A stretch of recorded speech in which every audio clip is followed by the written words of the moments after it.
balancing and keeping the earth in balance, and that was one of the points I wanted to make. So I thought, oh, this book looks really good. So I bought the book, and I was even telling you, I showed it to you, and it's published by this Light Technology Publishing that publishes Drumbelo's books, right? Well, now that I'm reading this book, it is so stupid and so bad, and like I can't imagine why they wasted the paper to print it. And it makes me feel a little bit better about, like, at least even if my book isn't that well written, at least it's better than that, and that thing got published. So exactly. I've been saying this all along. Open up those Inner Traditions books, Harlan. Like, there's a kid that does these crystal books, and I swear he puts one out through them every 6 months, and they're all crap. But they sell a little bit. You can sell a lot. I think this is why DMT, the spirit molecule, does well. It's interesting, and it's actually pretty well written. Not fancy. It's not Pinchbeck, but honestly, I can't even read most of Pinchbeck's stuff. It gets so long-winded in this. I like the good stuff. Okay, so we're recording the call. One thing I hear you did well this week is the meeting went pretty well. 2, you're realizing you can do just as well as Dolphin Guys. I mean, it might have cool information, but it sounds like it's not written that well. And you know, I find it all the time. Most books kind of suck. No, what's weird about this book is that one chapter with the one information. That's if the whole book, not that it's not written well, it's just filled with this inane, useless stories that I don't even understand why they even wrote it. So it's anyway. We won't even go into the detail. I didn't spend too much money on buying it, but then I'm like, oh, okay. Well, you got a ton of pointless spiritual books coming to your doorstep every month. It looks but like. then I put it down. I know, and then I gotta say, and this is really weird, but this Man on the Moon, really well written, historical document interviewing all of the astronauts that were and explaining exactly how the Apollo program went. I read a good 10 or 15 pages. Instead of sitting on my computer last night after I got home, I said, I'm just going to sit and read. So nice. You can. It's a really good book. That's a really good book. Really well written. Plus the information. So that was interesting to spend some time at least reading a good book.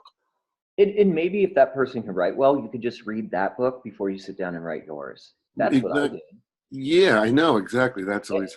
I swear to God, I wrote The Electric Jesus. I was having so much style issues. You'll even see it when I share my book proposal. I make a lot of mistakes in this book proposal that I'm talking to you guys about. And then I would read George Orwell's Down and Out in London and Paris. It was Daniel's idea every time before I started writing, and it cleaned it up. So maybe read some of that book too. Yeah. So 3 things you did right. 1, I thought the meeting went well. And I could pick 3 things in that meeting. First, I'm really loving your intro to chapter 3. If we had something cool like that for every chapter, say like we have 14 chapters, starts with that, gets into how they were using it, what science might be missing, and then how it's done in the past and how you're using it, we've got a book. Like, I loved it. I thought the Avebury stuff was a good idea. We started understanding how to find the most interesting things and put them first, leave a little mystery, and then hit that afterwards. So that's 2. In 3, I would say you have a great book. Like, we did upgrade some titles or think about it, but even just looking at your title chapters again, I'm like, I love this book. So those are 3 things I say. What are 3 things you've done right this week around your book? 1, you showed up here.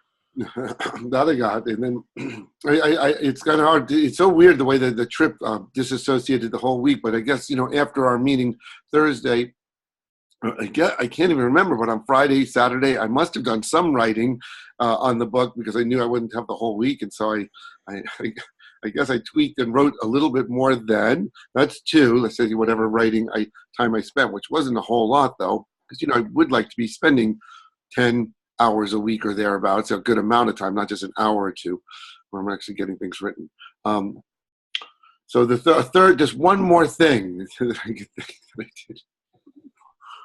Yeah, what do you got? And this is good for you. Just why don't we do that? 3 things I did right, 3 things that I can improve on, and you don't have to stress so much about. What's another one? I know one.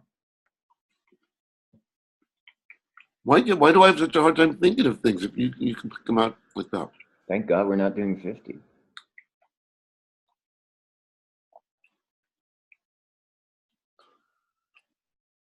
I don't know. I read some other books to get some inspiration. I don't know. Yes, exactly. See, you have the sweetest, most positive energy, and your mind just jumps on top of it. But yeah, you studied this stuff, you found Man on the Moon. It might be a good one to read before you do it. I also think you probably thought about your book a bunch, even if you weren't working on it. Did you? Not enough. Oh, I know. That's not. Also, that's 3. actually, and I'm in the last chapter of that Latitude 33 book. I'm pretty close to the end. I don't know if it's the last chapter, but I'm close to the end. And that's the book why I went to Disneyland and to research this whole Earth energy ley line thing, which is the chapter I am writing about. So doing some research along that lines to put into the book. At Disneyland? Yeah, did you hear about this whole that whole thing? That's why. Hold on. I missed it, but man, that's cool, Harlan. I give you an A+ on that if Disneyland lands in this book. Whoa. Okay, I can't remember if it was Contact in the Desert or one of those other esoteric, weird things. This guy, Walter Bosley, Latitude 33, The Arcane Science and Hermetic Engineering of the Happiest Place on Earth. There's good old Walter. Kind of self-published book.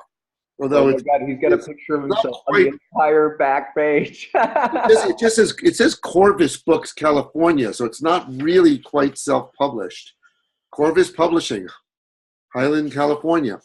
So it's a pretty poorly written and like double kind of 1.5 spacing. But it looks like a kid did that. I love it. I wouldn't read it, but I love it. Yeah. And I'm almost at the end, and he talks about how they placed the King Arthur carousel, which is one of the first things they put in, right in the center. It's right in the very center of the park, and how the whole park was located where ley lines crossed.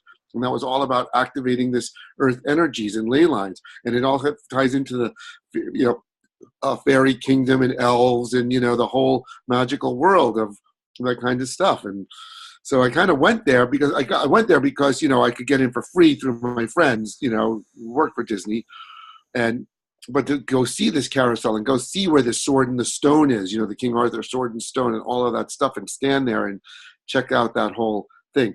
Then in 1982, they moved the carousel back to make some more room in there. And he says that's when the energy shifted and Disney became much more focused on just being commercial and not about the happy and magic and all that, and more about money.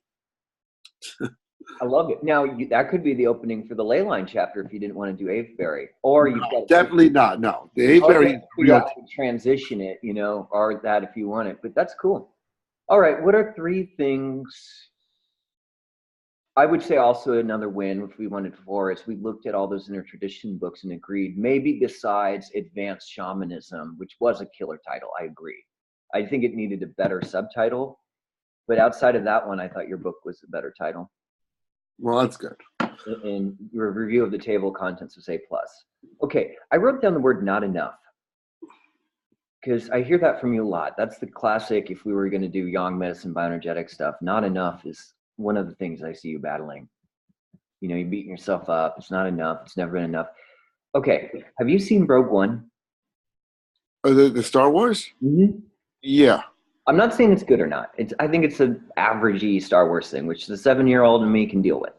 One more Star Wars to orgasm over when I'm bored. But I love the line, and it's so cliche. I hated it when I first heard it. But when who's that black dude? That like really talented Forrest Whitaker? Is that who it is? Yeah. Yeah. When he goes, and he's about to die, and he says, "Remember the dream." Remember the dream. You're not Kelly Pace, which, by the way, Kelly is emailing me constantly for help right now. In fact, Kelly, maybe I'll send you this video, maybe or not, but man, could have just stuck it out. But, he wants help with the book proposal and the query and that. But, he was gunning it up and doing it fast. You have a longer trajectory. Definitely. You have a longer trajectory. Remember the dream, no matter what, Yeah. So this. I felt like, committing to this course and, paying the money to do this work would like really light the fire under me. And now I feel like this past week is a prime example of me really dropping the ball. I mean, going away to do so. And that wasn't so much dropping the ball. I had, that. Here, I really should be on it, even with a little trip. And I should, and like when I came back last night, I said, okay, I really should sit down and spend a couple of hours because I had the time. We didn't get back that late, like at 8 o'clock, 8:30. So I had a few hours I could sit, but I had zero mood to write or think about it or do anything. I just was not there. So I just did the reading instead, which is better than goofing off on Facebook, at least, that I actually was reading. And it's better than writing a bunch of crap. I would rather you rest for a day or two and then front load it, do 5, 6, 7, 10 hours this week when you're in a good mood. And never mind. We did a lot of good work Monday. You may not see it, but we almost have a paragraph. We're in the home stretch. I don't have any other commitments for the rest of March except for to be here. And with the house, there's not too much commitment. There's really not too much stuff, on my to-do list. I want to, get like my tax returns stuff together, but that's not a big deal. Like little things, little piddly things. This book is the main thing in the next few weeks for me to deal with. And the biggest issue is, like I said, the way I felt last night, that I didn't feel like I could write. And it's just, I have to feel good. And like you said, remember the dream. So, and actually one of the biggest motivations I have going, which is really good, and we'll see what happens, but tomorrow morning, I'm doing a Skype call with the Liminal Village at Boom, which we already talked a little bit about. And so, if I, get booked to do my presentation in July at Boom, it's not just working on the talk. I mean, the book is hand in hand, with that presentation. And so that should give me a lot of impetus and focus that I have like a really serious, venue that I'll be presenting at, to have this book really sorted out and then translated into a much better developed talk. Agreed. And your book is going to be made to trick out for talks. Your book will have 16 talks, or, maybe you do 12 chapters so it's easier for you or something. But you'll have 12 talks in that book. They're all titled like amazing workshop titles. You know what I mean? It could be the book title. I heard Daniel, I watched and learned from him. He had one talk that he did for 2 to 3 years. Yeah. That 2012 talk. And he did the same jokes everywhere. Oh, man. It was a good one, but if I ever have to hear about how UFOs aren't getting here by coal, and that, so you can create one talk that you just replicate and redo and refine and make it perfect. That's what I did. And guess what? When you go on your book tour, that's the talk. Oh, in Harlan, the book tour talks are the best events ever. My favorite events in my entire life are Electric Jesus book tour talks. You get to walk in like a rock star. Everyone's listening to it. They love the thing. They're excited. You go afterwards to the social event, and all they're talking about is your book. You're like the guy at the table that they're all waiting to talk to. Isn't that fun? You're signing things. Sounds great. And it's there. It's your time. I want you every morning to write down, it's my time. Not, it's not enough. It's my time. Okay, so what are 3 things we could do to improve without beating ourselves up? To improve.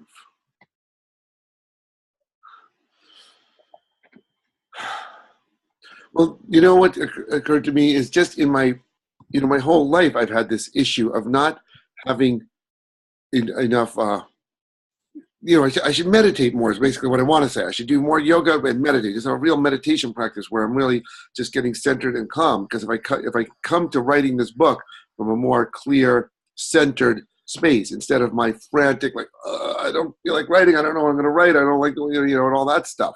So and that's just true of everything in my life. To do something, to be able to have that discipline, to, take the time to be a more regular meditation practice of sorts to help me write this book. I could see that. Meditate more. Great. I would say meditate in the sun and get photons. I'm now saying enlightenment by Buddhism and Sufism. It's like spiritual cruelty because they don't involve light. So of course I would say do it in the sun. Let me just, sorry to interrupt. This is so weird. I don't know if you know it's the right number. Hello? Yes, this is Randy calling you back about the mayor. Hey, great, Randy. Good. I'm glad to hear from you. I'm busy right now. Can I call you back in a little while? Yeah, that's no problem. Great. Thanks for calling. I'll call you at this number. Is this the right number to get you at? Yes. Okay. Thank you, Randy. We'll talk to you in a little bit. Good. There's something I wanted to deal with. It just, you could have left a message. Okay, good. Let's keep going. So, and that's a weird, just a general all around like coaching issue, life issue of me being, disciplined to do, and also, both a moving practice. It's funny. Last night we were driving home through LA and we passed by some martial arts school and I looked in and it was such the window, it was nighttime. So it was like lit up, like you could see everyone. And it was everything from little kids to old, to guys, to women. It was like a full thing. And I remember as a kid, a teenager, I thought to try martial arts and I didn't follow through. And then when I moved to New York, I did Tai Chi a little bit, but I also never really followed through with a strong Tai Chi practice. And, and then it's interesting with my meditation practice, I did finally follow through in the 90s with this sun ray meditation, which actually has both a moving meditation practice and a sitting meditation practice. And I would go every week to the group meetings, and on my own though, I wouldn't do it very often. But oh God, it's like, and I think about it a lot that I have this practice. I have this like in my toolkit, like a tool you have in your toolkit, but I don't use it to help myself become more centered and focused and grounded. Well, we know your book needs more personal activation stuff, and to say it in the title. So why don't you do that sun ray meditation? Yeah. How about we commit daily to a 15-minute sun ray meditation? Hopefully in the sun. I'm partially thinking Buddha got enlightened, not just because he was meditating, but really it was just all that residual sunlight while he was meditating. Okay, good. So that's one thing. What's two? Simple things we could do to improve. Somehow maybe, set up some more better way to take the time to be, writing or set up I don't know. It's like I really haven't gotten into a real groove of a writing kind of. Okay, so we need to schedule in a groove. Let's do it now. I don't know if I can. Let's do it now. I think maybe you're trying to do too many hours and it's stressing you out. Well, but I'm not. I mean, I'm thinking I should be doing a certain number of hours, but I don't even try. So I don't think that might be the problem. Can we do 5 to 7 hours and get that first chapter rolling before the next class? Because the more content you give that's quality, not just noise. Like no content and a lot of content are like the best. Yeah. Quality content that you took a few hours for, that's ideal. Yeah. Following all the recipe. It's literally a recipe you're following now. So if you were to schedule this coming week, I would say with taxes, dude, if you can figure out taxes, I don't know if you have an accountant or not, that's April 15th. I just have to send them a bunch of info. It's nothing. This course ends on March 20th. No, I know. I don't have to. Yeah, so I'm just throwing out like piddly little things.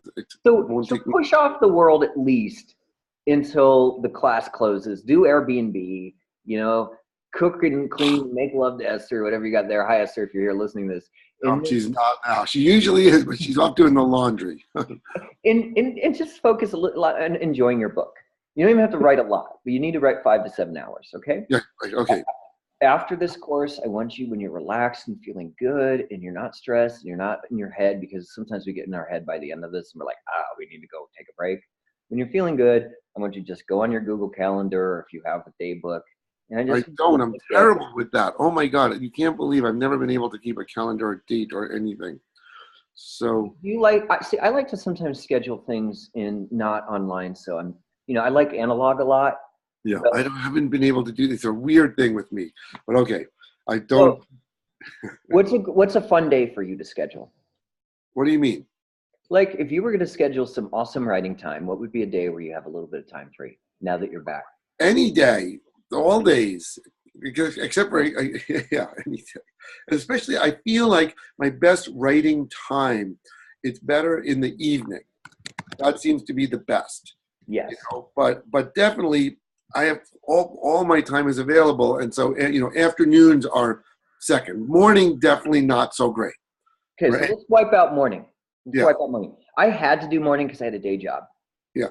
But I love night too. And honestly, Harlan, if you think you're in bad shape mentally, I was like dying when I wrote The Electric Jesus. And also, it's funny because I said evening, is good, but I could also I'm up and on and turn on even going into late night. Like if I get into a groove, there's no reason why I couldn't stay up and, nail stuff, 2 in the morning, kind of thing. That's my goal, but I know that I can perform well, and my state of mind at that time, could be, good for it. But I feel like the most realistic is evening time, to really just have chunks of time to be just there doing. Okay, so let's talk this out. I just know what makes us different than every other hippie out there that theoretically wants a book. We're writing one. We have a result we want. And I have learned with my workout peak performance stuff, and Tony Horton, the guy that does P90X, he says the most important thing is you schedule. Yeah. Now, you're allowed to schedule extra fun time in there. You're allowed to move it around a bit. I think if you've been traveling a lot, you better give yourself at least a day to rest, because you're very sensitive and you don't want to write when you're in a bad mood. Like your little 7-year-old goes crazy. But can you rest today if you've been traveling around, and start tomorrow? Tomorrow, right. Writing, I would feel like at least even tonight I should sit down and, get some time and start it. That feels good. Because, also, I don't want to just leave it and procrastinate and just feel like, it's not big of a deal to recuperate. But it's true. The energy of the trip was a little weird. Coming back last night, I definitely felt, we're just gone a few days. And I can never write like that. I never do, dude. So I feel for you. But I like the idea, and I keep saying that to myself, and I could just get myself disciplined to do that sunray. Just start doing it again. I keep saying it. So it's been the weirdest thing, because I used to do it occasionally. Now it's been years where I completely stopped, and I keep thinking I really should do it. I really should do it. I have it. I like it. I'm connected to it. I resonate with it. And then I don't. And I even have I have a little sunray altar set up right over there. That little shrine. It's beautiful. I remember. Now, can you take it out or do it at the altar and then go outside and do this? Well, the thing is, the movement practice outside. I would definitely if I'm going to sit and meditate, I feel more comfortable, sitting inside to sit. But I know what you mean about sitting in the sun also. So that could be, and that's, yeah. Yeah, but that's, God, I'd love to get you on yang medicine sometime. But okay, so what is a good time to schedule the sun meditation? Like I meditate every morning in P90X every morning, because if I don't, I won't do it. What's P90X? It's extreme workout stuff. Oh, wow. And like, here's my protein shake. I schedule it right afterwards. Yeah.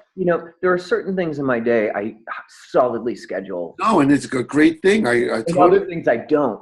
Like, we need to be kind to you too. Yeah. So when is a good time for you to meditate?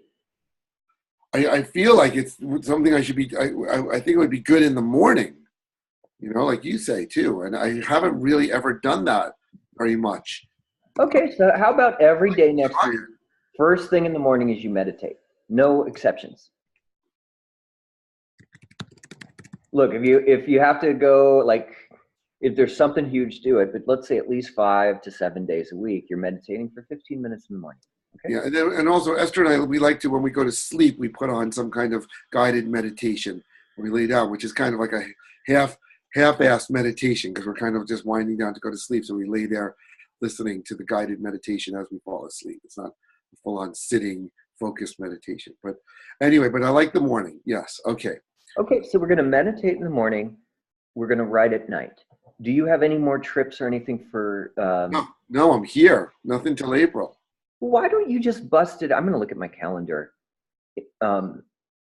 What time of night is really good for you, so that we're not getting into writing? That's what I was thinking, to do evenings. I don't know. I'm such a non-schedule, non-disciplined kind of thing. But you want a result now, and sometimes it's like, okay, so we're on the 8th. We literally have 2 weeks in 2 days. I want a first chapter. Like, if we get that first chapter, we know we're rolling, and we're so close. We're closer than you fucking think. But if you could schedule nights, maybe it's 5 days a week, 2 to 3 hours, you'd probably do pretty well. Yeah. All right. Does that sound doable? Yeah.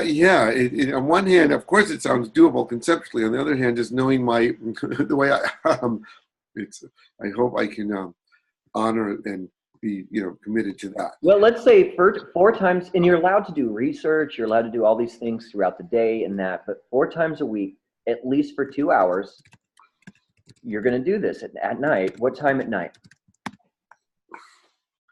I'm thinking let's just say the 9 to 11 slot then, or something like that. I like 9 to 11. You may love it so much, and it's just like, you got to fall in love with your book and just be like, I'm doing it, and I'm obsessed in this.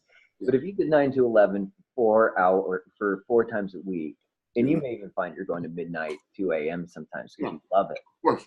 Great. And then some nights you take off, so you're not putting too much pressure on yourself. 4 nights a week for the next 2 weeks. Okay, if you do that, I think we can get a chapter. And then we have this time, and if you need extra time, call me up. I think we should do at least one more individual session just to give you some extra juice. Okay? Yeah, thank you. All right, so you're scheduling the meditation first thing in the morning. 15 minutes, we'll say, not too much. And this is great because it's going to sun ray meditation. I like that a lot. I think sun ray meditation is perfect for your book. It is all you taught, that'd be great. With the sun ray, the idea is that you do this movement practice. And you do these spiral dance of the 4 directions. And the minimum you do it is 3 times in each direction. And that takes about 5 minutes. And otherwise, they recommend doing it in groups of 3. So 6 or 9 or 12, give yourself 10 or 15 minutes of this kind of Tai Chi movement. And then after you do the movement, that's when you open the shrine with a little burning of sage, honor the 4 directions then, and sit down and do this guided meditation that has a chant for each of the chakras and a visualization for each of the chakras. And then, anyway, it can be done, relatively quickly. Though typically, to do the whole movement thing and the meditation and then you sit in silent meditation after you do the chanting and stuff. So that they want to open up, an opportunity to just sit in silence. So it would be typically more than 15 minutes, to do all that. It's more like, half an hour to 45 minutes, which is what you need to at least, I think. But we'll see. It's just start to crack it through the shell of this resistance and to do something. Right. And you need to be that shaman guy that's the portal dude. So where have you scheduled to put the sun ray meditation in your book? And I think you could even chunk it out. You could be like, part 1 here, part 2 here with the chakras, part 3 here.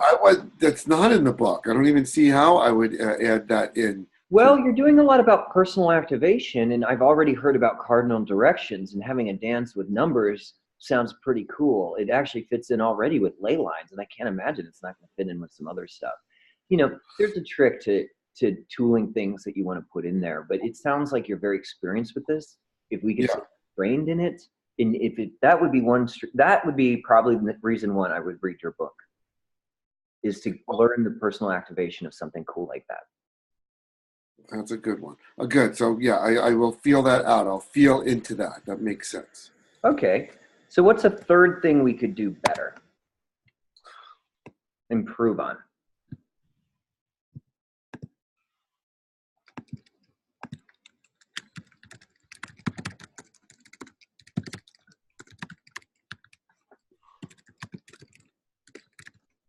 Well, we keep basically not to be so hard on myself. We've been talking about that since the beginning. And so that's a really... Oh, I'm going to hit you with something that I think is going to be real medicine for your mind. And it's going to, if you can actually do this, when you do it, it's going to blow you up. Not to be so hard on yourself. Okay, so I'm going to have some banned words for you. Remember, we're like on a team, And if your teammate is like, I hate myself, I can't make it, this is stupid, we're not going to get the touchdown as quick. We will, because you've got to get this book out. I can feel it. But if you just stop doing all that and you start doing all the other stuff first, you'll get results faster. So these are your banned words. Ready? Not enough. Should. I don't ever want to hear you should be writing at 9 o'clock at night. I'm thrilled to do this. I'm excited. I'm looking for you. I'm scared and thrilled. But no should. Have to. All those are banned words. Okay. Cool. Not bad. Not bad. Let's move on. All right. Hopefully Joshua will join us soonish. I have to say though, this is really good what we're doing, but it also is bringing up all this energy in me that makes me feel really uncomfortable. These are things I need to confront that I know have been a struggle. And instead of me feeling like, yes, this is great, and I'm looking forward to doing it, I'm more like worried about being able to follow through, and this kind of nervous energy, which is something which is, anyway, that I'm, is a huge part of me. I mean, I typically feel kind of anxious and whatnot, so I'm just falling into that. You want to hear my very simple and lame strategy for dealing with all that? Because I deal with it too, man. I dealt with it this morning working out. I swear to God. I was not in the mood to work out. Even some moves, I was like, but I still did it, and I feel good. Here, this is the same that I would teach you for public speaking, which you're doing and doing more of. You know how many, do you feel fear of public speaking? No. Oh, people fear public speaking way more than writing, by the way. Yeah. Way more. And I fear public speaking. I do. I love it, but I fear it too. I have kind of like a lot of internal anxiety from childhood that also is being relegated and worked with and transmuted constantly. And this is my trick for public speaking is, ready? Don't think about it. Don't think about it. Just do it. Yep. Like, to the best of your ability, when that stuff comes up, just be like, yep, there it is again. Okay. And I'm going to write this fucking book. And I've got ley lines in the earth grid first. Okay. And I'm excited about this chapter and this. Just don't give it all that time. That stuff will demand so much of your time. Claudia is always going to me, Johnny, I had this idea. I had this horrible thought. And, oh my God, do you ever think of that? I'm like, oh, I don't know, about 20, 50 times a day. Totally. Oh, I've thought way worse than that. But let's just not let it, focus. All right, Harlan, are you ready to kind of go through this stuff today? I am also recording this for Joshua and I don't know, maybe Kel. These recordings, I can't imagine listening to the recording of this stuff. The notes we're taking, of course, I would refer back to, but I've never thought to want to listen back to our. This is so specific with people, and like Kelly's editing. Would you ever want to go back and go through like a recording of editing all that stuff? We learned a lot. If I were to do just a tricked out sign up, here's the videos course, but that's the problem with books. You can't do that as much. You really need that individual. Claudia thought I should just do book programs the whole time, and I was like, it just takes too much one-on-one. Like healing courses, you can just have them do the recordings. Okay, so I'm going to share my screen, and we're just going to kind of go over this. Share screen. And this is going to go between the haiku and some notes, like a bunch of stuff I have on my computer. I'm going to take off my video. You're welcome to keep yours on, or maybe take yours off, Harlan, for now, so we can just focus on this. And if you have anything, I just welcome you to step in at any point. Especially if Joshua's here. Like, oh, hold on a second.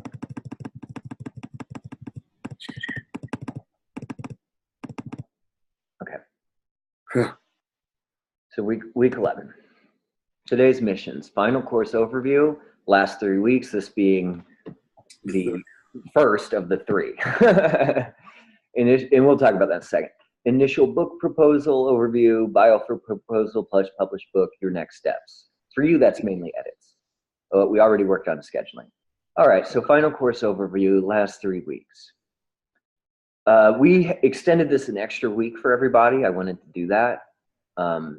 We went almost from solstice to solstice. I don't know about you, Harlan. Do you feel like it's been a journey? Like if I think back to that first class when we were, like I was in a hotel room and everyone was meeting, like it's been a journey. And I do feel like people have learned how to write at least, if not get their book out. But I would say in these last 3 weeks, I'd really like to see if we could get 1 chapter done. What do you think? Sure, I think that's a great focus, and we're off to a good start on that. To dial it in nicely and feel good with that. That sounds great. And dial it in. I think that's all you got to do right now. And I also feel, obviously I've been plugging away at several other chapters here and there too, which sometimes when I hit a wall on one chapter, it's great to just jump to another and just start plugging away at that. It helps to keep things at least moving, and instead of just like pounding my head against the wall with the one chapter. I agree. I'm a huge outliner.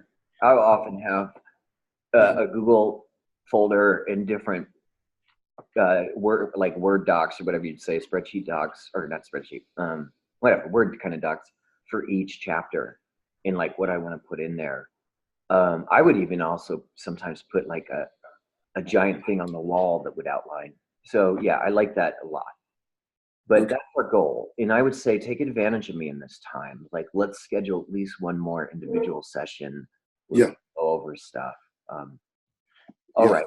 Initial book proposal overview. I just want to show you what a book proposal looks like. Next week, we'll look at query letters a little bit.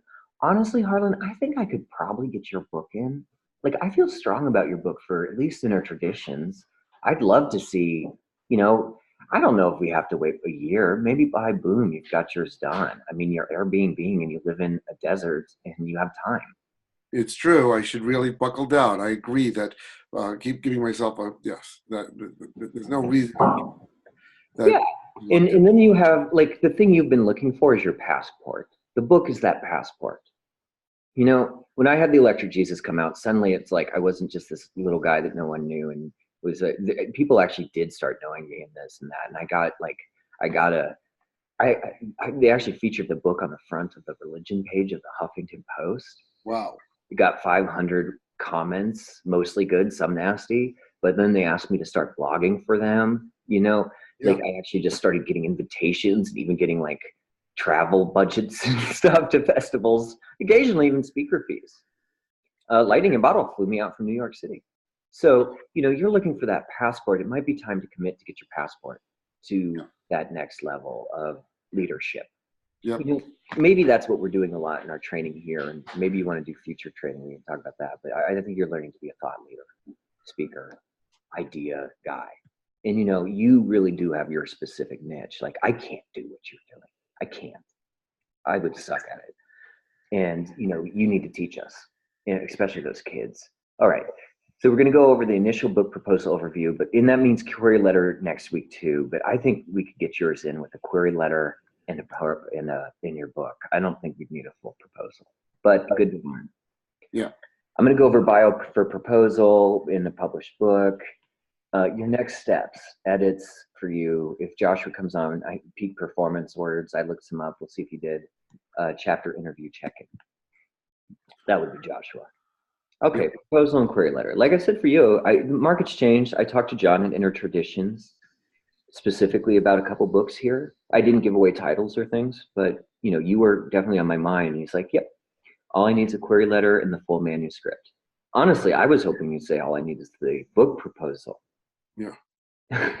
And 3 sample chapters, but no, not the case. Proposal, but plus query letter. That's usually if you're a little more famous. Proposal plus query letter. Okay. I've never heard. Wait, just define query letter to me. I'm not quite sure what a query letter is. Well, you're going to get that next week, but that's a great question. It's like instead of a book proposal several pages long, a query letter is 1 page. It's like your pitch. You know, with Hollywood, you can sell a movie with a 1-page. What do they call it? Pitch letter. Yeah.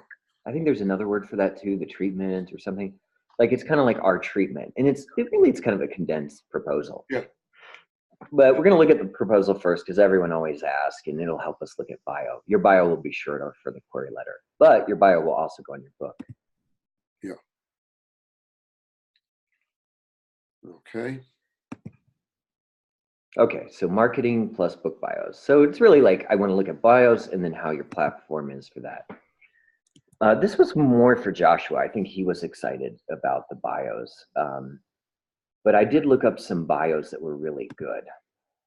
And of course, I've been using a bio. You know, I submit bios constantly for my work. You know, and so I have various versions over the years of it, and I've fine-tuned it down. You know, I have a pretty short one that I use constantly, right?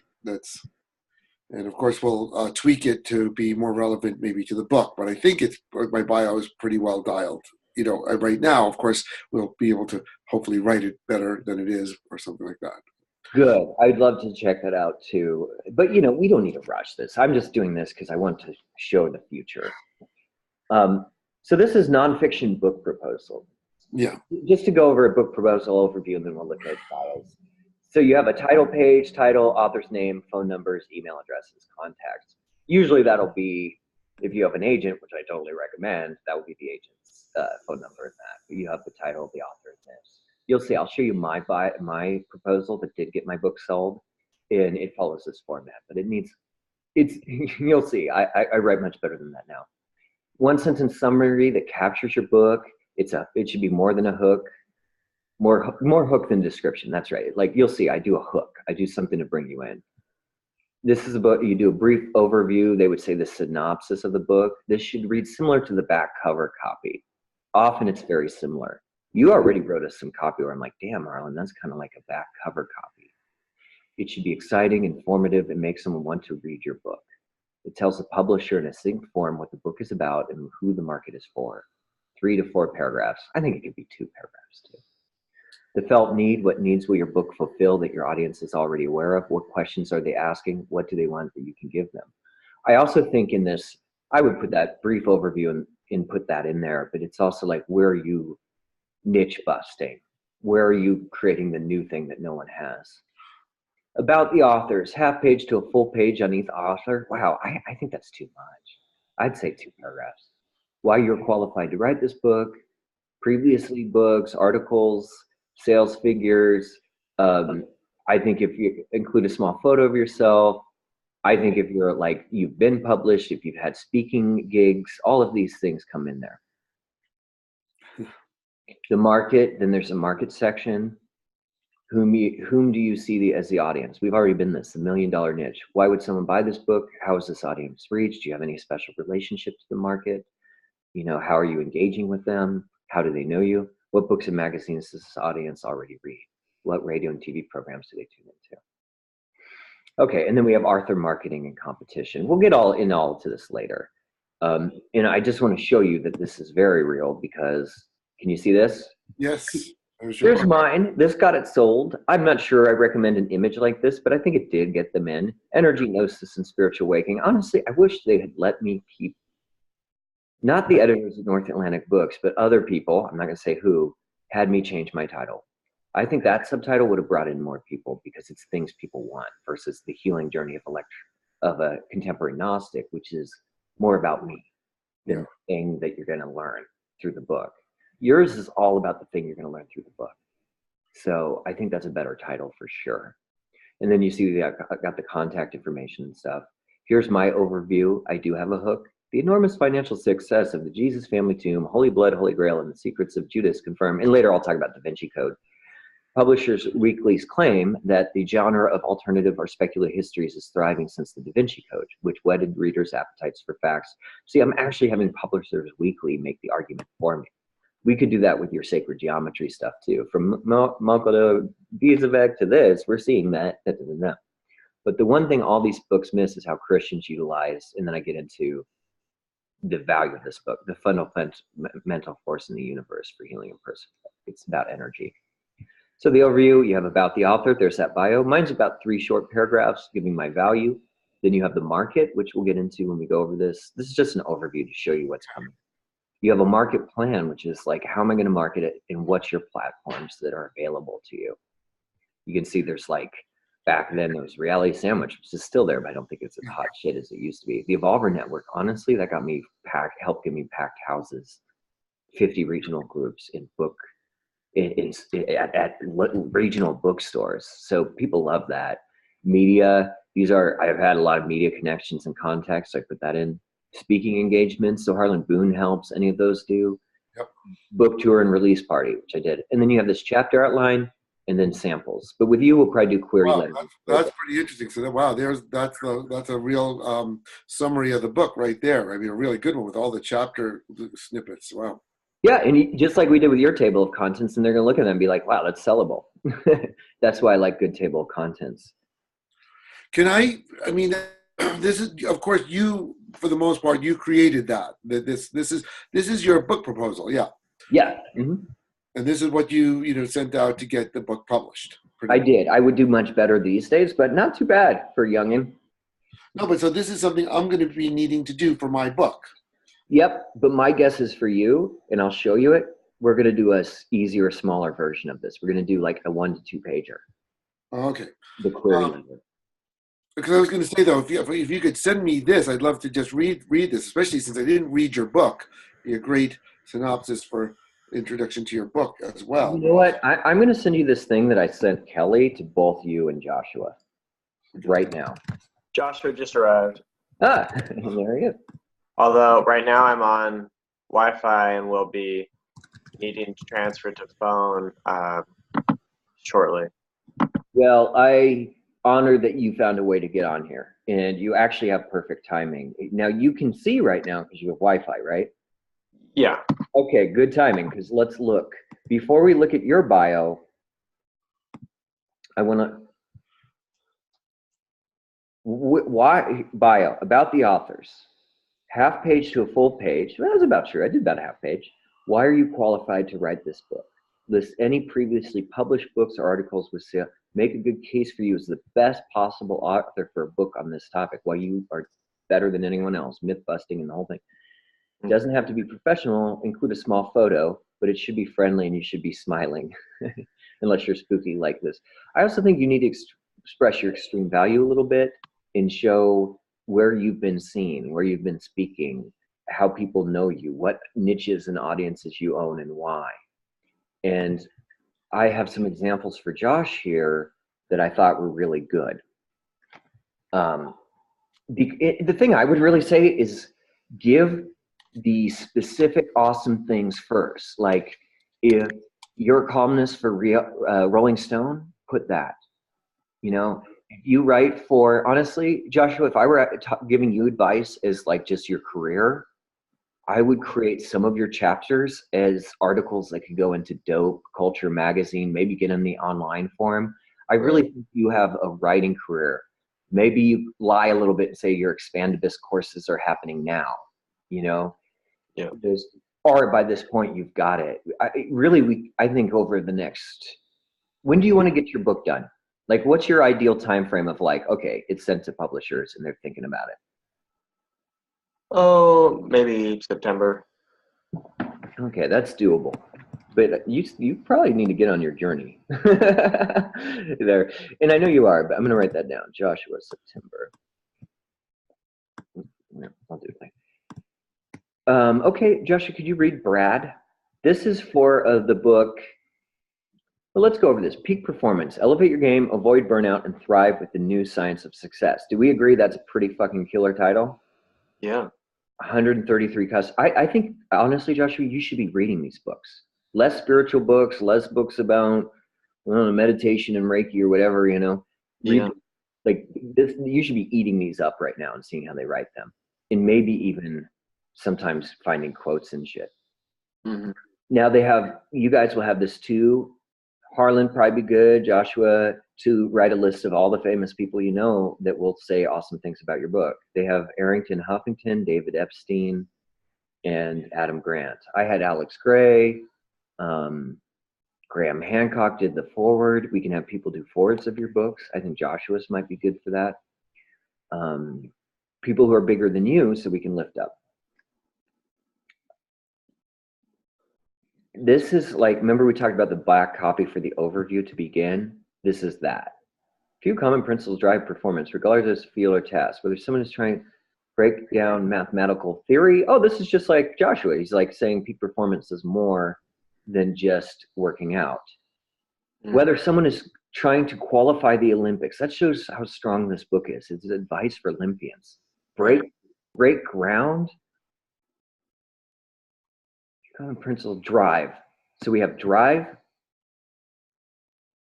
Someone trying, whether someone is trying to qualify for the Olympics, is trying, I'm not in love with this, but qualify is a strong verb. Break ground is very strong. In mathematical theory or craft and artistic masterpiece, you could say breakthrough. Many of the practices that lead to great successes are the same. Not in love with that, but they've won me with all the other words. In peak performance, Brad Stuber, former consultant writer, so they say why he's important, covers health and science of human performance. Okay, good.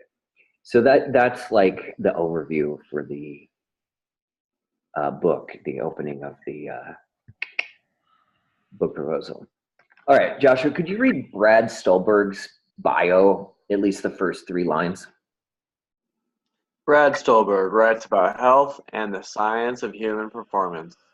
He is a columnist with Outside Magazine and New York Magazine, and has also written for Forbes, NPR, The Los Angeles Times, Runner's World, and The Huffington Post. Stop. Brad is widely known for his ability to... Stop. Is this guy legit? They seem to think so. Oh, when I see this, writes about health and the science of human performance. I'm not so into that because it's a little vague, but then he gives me all Outside Magazine, New York Magazine, Forbes, NPR, less. See, I think you can start building your profiles, guys, like this. Mm-hmm. We can start getting you on podcasts and published in these things. Okay, can you continue? Brad is widely known for his ability to merge the latest science with compelling personal stories, offering readers practical insights that they can apply in their own lives. Previously, Brad worked as a consultant for McKinsey & Company, where he counseled some of the world's top executives on a broad range of issues. He is an avid athlete and outdoor enthusiast. Brad lives in Northern California with his wife, Caitlin, and their 2 kitty cats. All right, that makes him a little more personable. I don't love this bio, but the first 3 lines, man, I can sell that guy. Like that laundry list of awesome things everyone already knows about. Yes, that's why people are going to read this. Mm-hmm. Any comments or thoughts, guys, as you look at that? Yeah, I mean, it feels very like credibility focused, and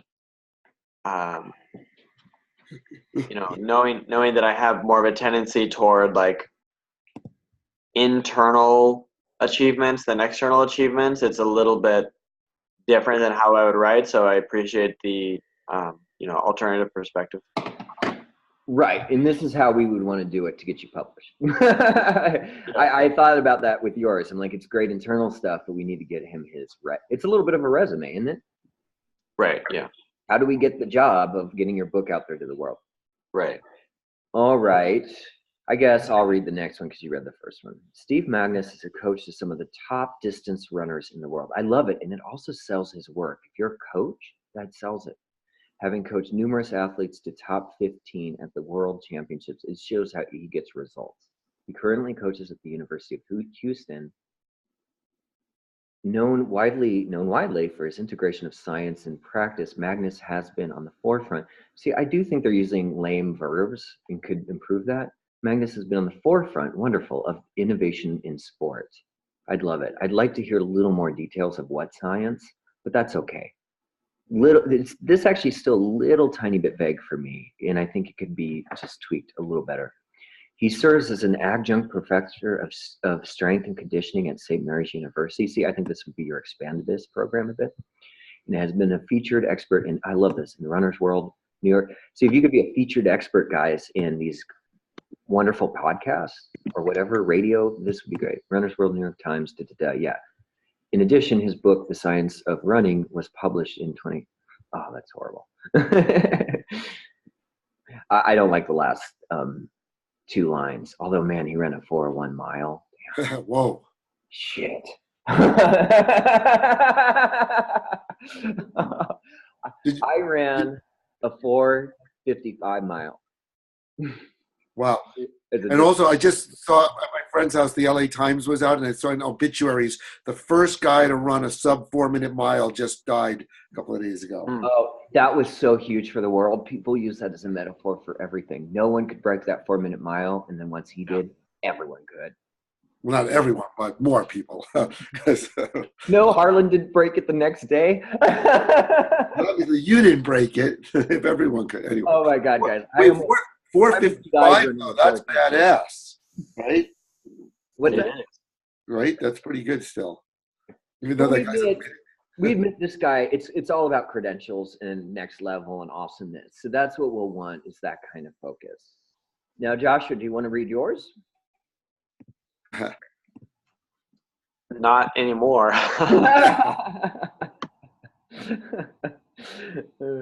Let's see. I will. I do like your name, though. Yeah, that's the only part I got right. Well, you could say Joshua Falcon Gray, the founder, and CEO of the Expandamist method, has been leading edge athletes for over a decade, or however long you've been doing it, or like in some form. Yeah. Um, I mean, I really don't have very impressive external credentials. well, we can grow some, and we can have a whole conversation of what your credentials are, because they're more than you realize. They always are. All right, cool. All right, so Joshua Falcon Gray, creator of the Expandamist method, brings consciousness to cannabis. It was in 2011 that the combination of cannabis and Kundalini yoga brought forth Joshua's first deep emotional awakening. He experienced, for the first time ever, a sense of his own personal truth.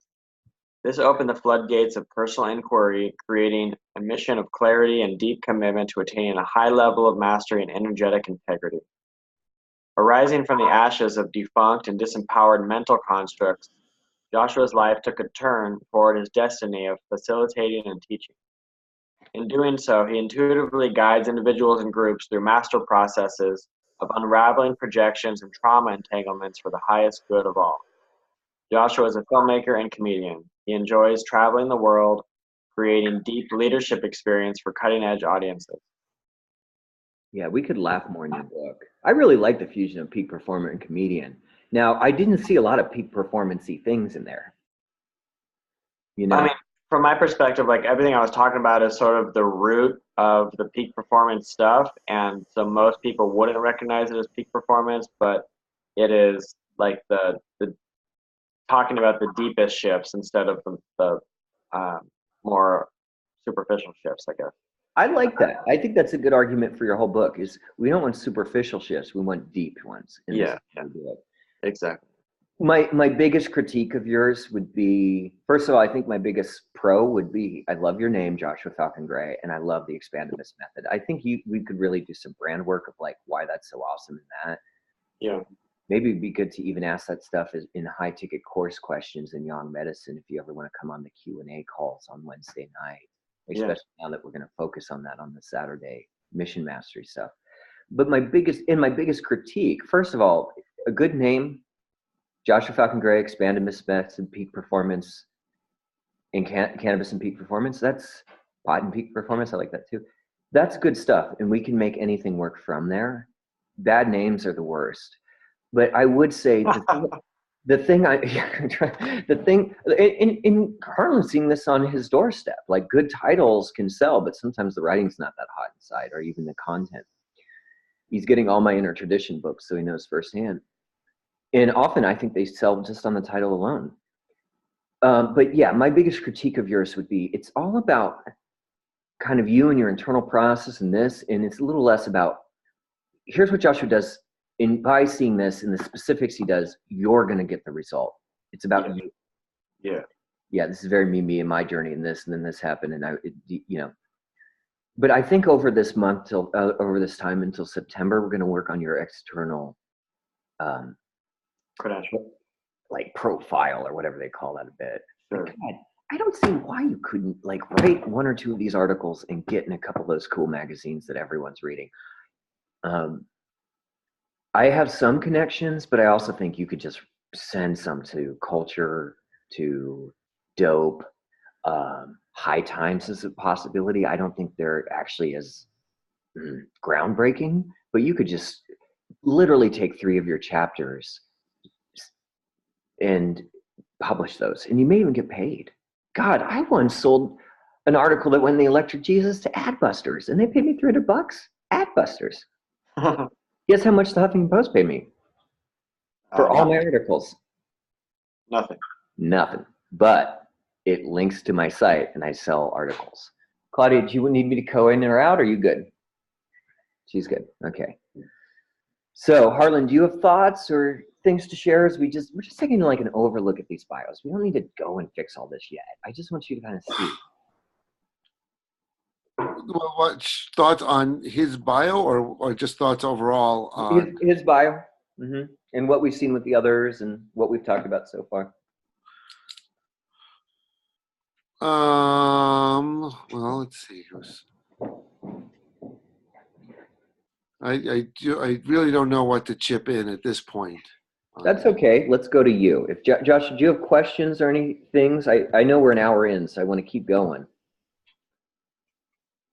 Questions about this topic or anything? Just this topic. Yeah, yeah, and then we can do questions about anything.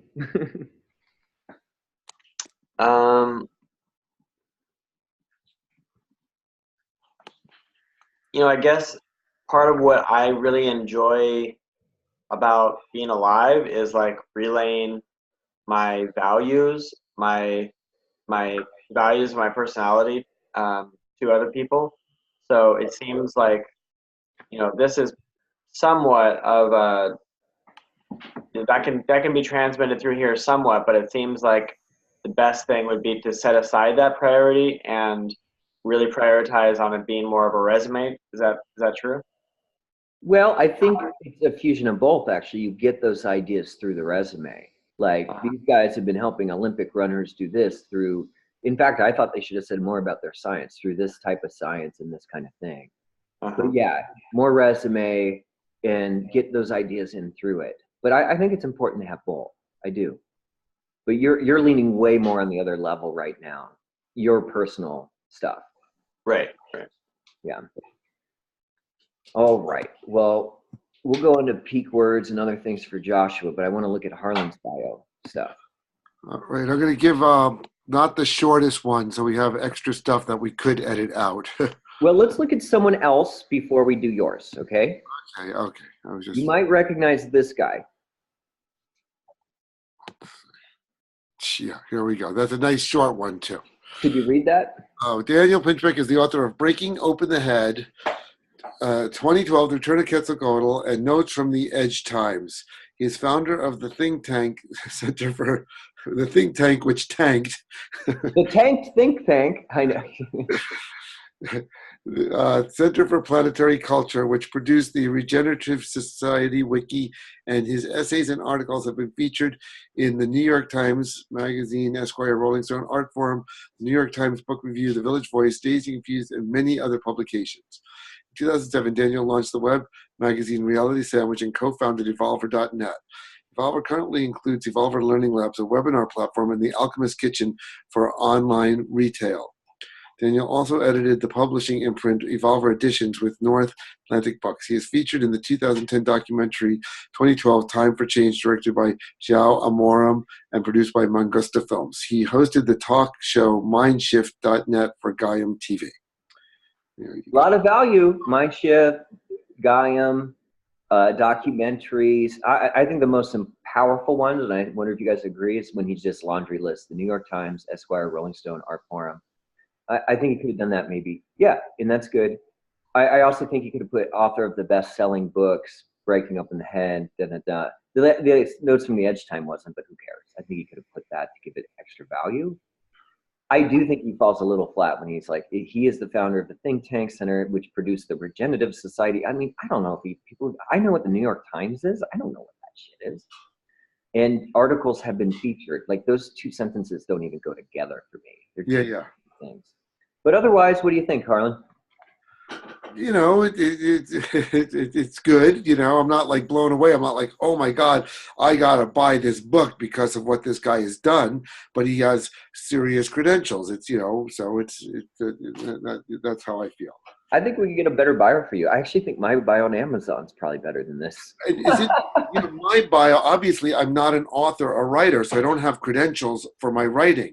But my credentials give me good credentials for what my book is about. So okay. Can I stop my share and you share? You want me to share? Okay, I guess I could just share. That's easy enough. I was going to paste it in chat, but... Oh, you can do that. Go ahead. It'll look better as a share, I think. Okay. Let's see. Bio. Where it is here.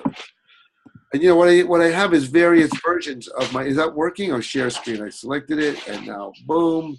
There it is. Okay, so I've highlighted the last bio I have in this page, which is like bio after bio after bio, re-edited over and over. And so let's see. I'm going to get back down there. I have a page like this too, Harlan. I have 1 million bios. Some are old.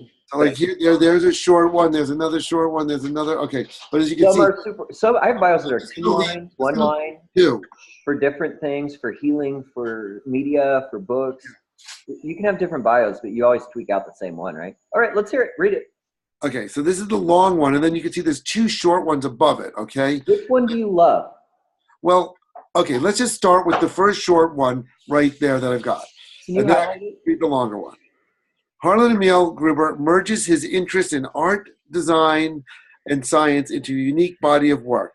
After studying physics at Emory University and electrical engineering at Georgia Tech, he received a degree in environmental design from Parsons School of Design in 1985. He's produced a wide variety of art and design projects, culminating in the large-scale interactive portal installations created for Burning Man since 2004. These installations have now traveled to many other events in the U.S. and around the world. He is now focusing on the sacred reinhabitation of Gaia based on his lifelong studies of Buckminster Fuller, Paolo Soleri, and other visionary architects and thinkers. But that's kind of weird, conceiving future environments. Yeah. So that last bit doesn't work, but the rest of it's pretty damn good, dude. I give this But the last sentence is kind of important because that's a big part of what the book and what I'm moving towards is about that I need to throw in there. I threw it in as just one sentence. I think it needs to be elaborated a little bit better in maybe a couple of sentences to get that whole conceiving future environments part in. But the other part I feel is really, really concise and just nails that whole focus of, my portals in just a couple of sentences. I don't go in to explain exactly, I talk about what the intent of the portals to awaken this shift of consciousness or anything like that, which I often do. maybe a touch of that. But wait, look at just, let's look quickly at the next No, verse. let's not look quickly at the other one. I want to look at this one. Because can you let me edit it? Go along with I just want to say that the next really short one has a one sentence on that whole intent of the portals, which could be thrown into the Okay, other. let's look at that then. Just basically just that sentence. Through the use of sacred geometry, colors, and sound vibrations, they are intended to facilitate an evolution of consciousness, which comes right after the Burning Man 2004 and right before these installations have now traveled to many other events around the world. So that could easily be thrown in there. I totally agree. It's just what Joshua said. This is actually the fusion of both things. You have your resume and you have the value, the extreme value. The extreme value of your book and your career is now in your bio. I like that. Yeah. Harlan, I give this a 90%. Your bio is better than Drumful book Melchizedek's online, at least on Amazon. Do you mind if I just go from the top and do a little quick edit so you can see a couple things? I'm just gonna fix this last sentence here. Hold on, by getting rid of this sacred Gaia and putting this in and going like that. Okay, so now this one. Okay, go ahead. And I don't know if I should. Okay, maybe could you underneath this even you could take a couple notes if you take your cursor underneath that paragraph right there. I would maybe do something like merging the frontiers of art, or you could even say visionary art, of art, design, science, and Harlan Emil Gruber, and then we do something. We don't have to fix this yet, but I think that's fine as it is now. No, I understand. That way you're real engaging and have another point, a real draw-in point. Okay, go ahead. Right. See, into a unique body of work that is not a specific direct object. That's a vague one. I need to know what you're talking, into some of the most advanced ascension tools on the planet, or ascension tools and sacred technology. I get it. I'm not gonna write it right now, but I get a feeling of what would be more specific and more engaging rather than unique body of work. He studied, I wouldn't say after study, he studied physics at Emory University and electrical engineering at Georgia Tech, and received a degree in environmental science from Parsons. You could even say he received his degree in environmental science, studied physics at it in electrical engineering in Georgia. Either was fine, but I don't like after. That's all. Oh yeah, starting with after, huh? Yeah, that's not a good way. he has produced. It's okay to use a little more of the inactive verbs here because it's Well, commonplace. what if that sentence was just switched around? He received a degree in environmental design from Parsons School, studying 1985, after studying physics and that. Just put the after in the middle of the sentence. I just think you take after because the chronology doesn't matter. Okay. Or having studied. How about having? I like that.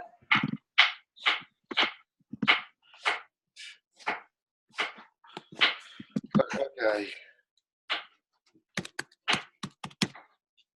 He has produced a wide variety of art and design projects. That's okay. You say art and design above, so maybe give us something new and exciting there that reveals more of your work. I think Ascension Tools and Technology could be in there somewhere, whatever. Because you are going a little mystical, and people are going to buy your book for that exact purpose. He's produced a wide variety, culminating large-scale portal installations created for large-scale portal installations, period.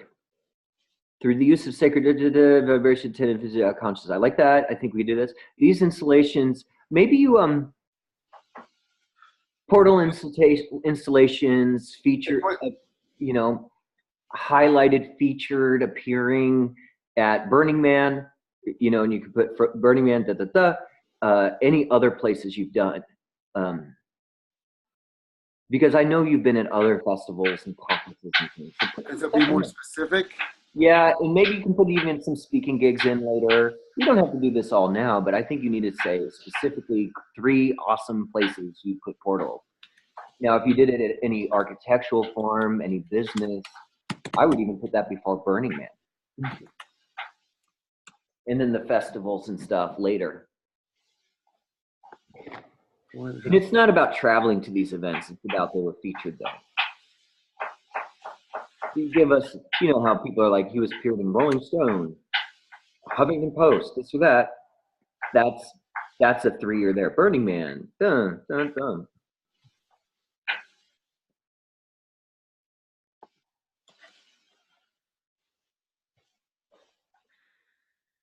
And then you could lie a little bit.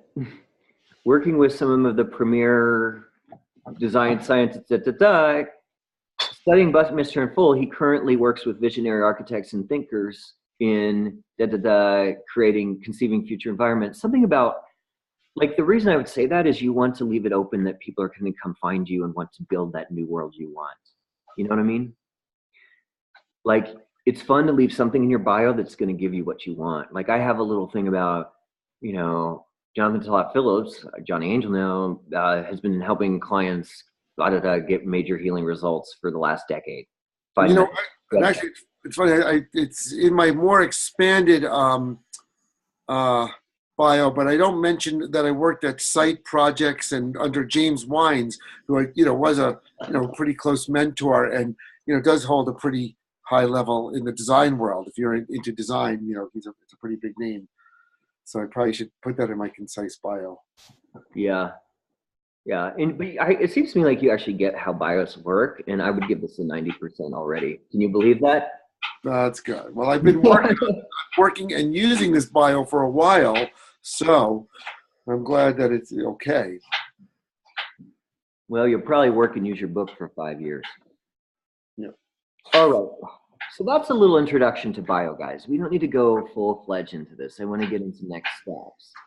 But I did want to show you, this is important for your book proposal. If you do one, if a query letter, it'll probably be, actually, this is probably a good query letter. We would just probably shorten it to touch. Maybe leave it as is. This is a great query letter bio, which is probably more important, Harlan. And then from here, we could do a query letter. All right, can we stop here, guys, and move on to next stage? Whoa. Next week, we'll look at query letter and how to do it. I just want to show you guys so you know what's coming. But for now, I want to serve needs that are now.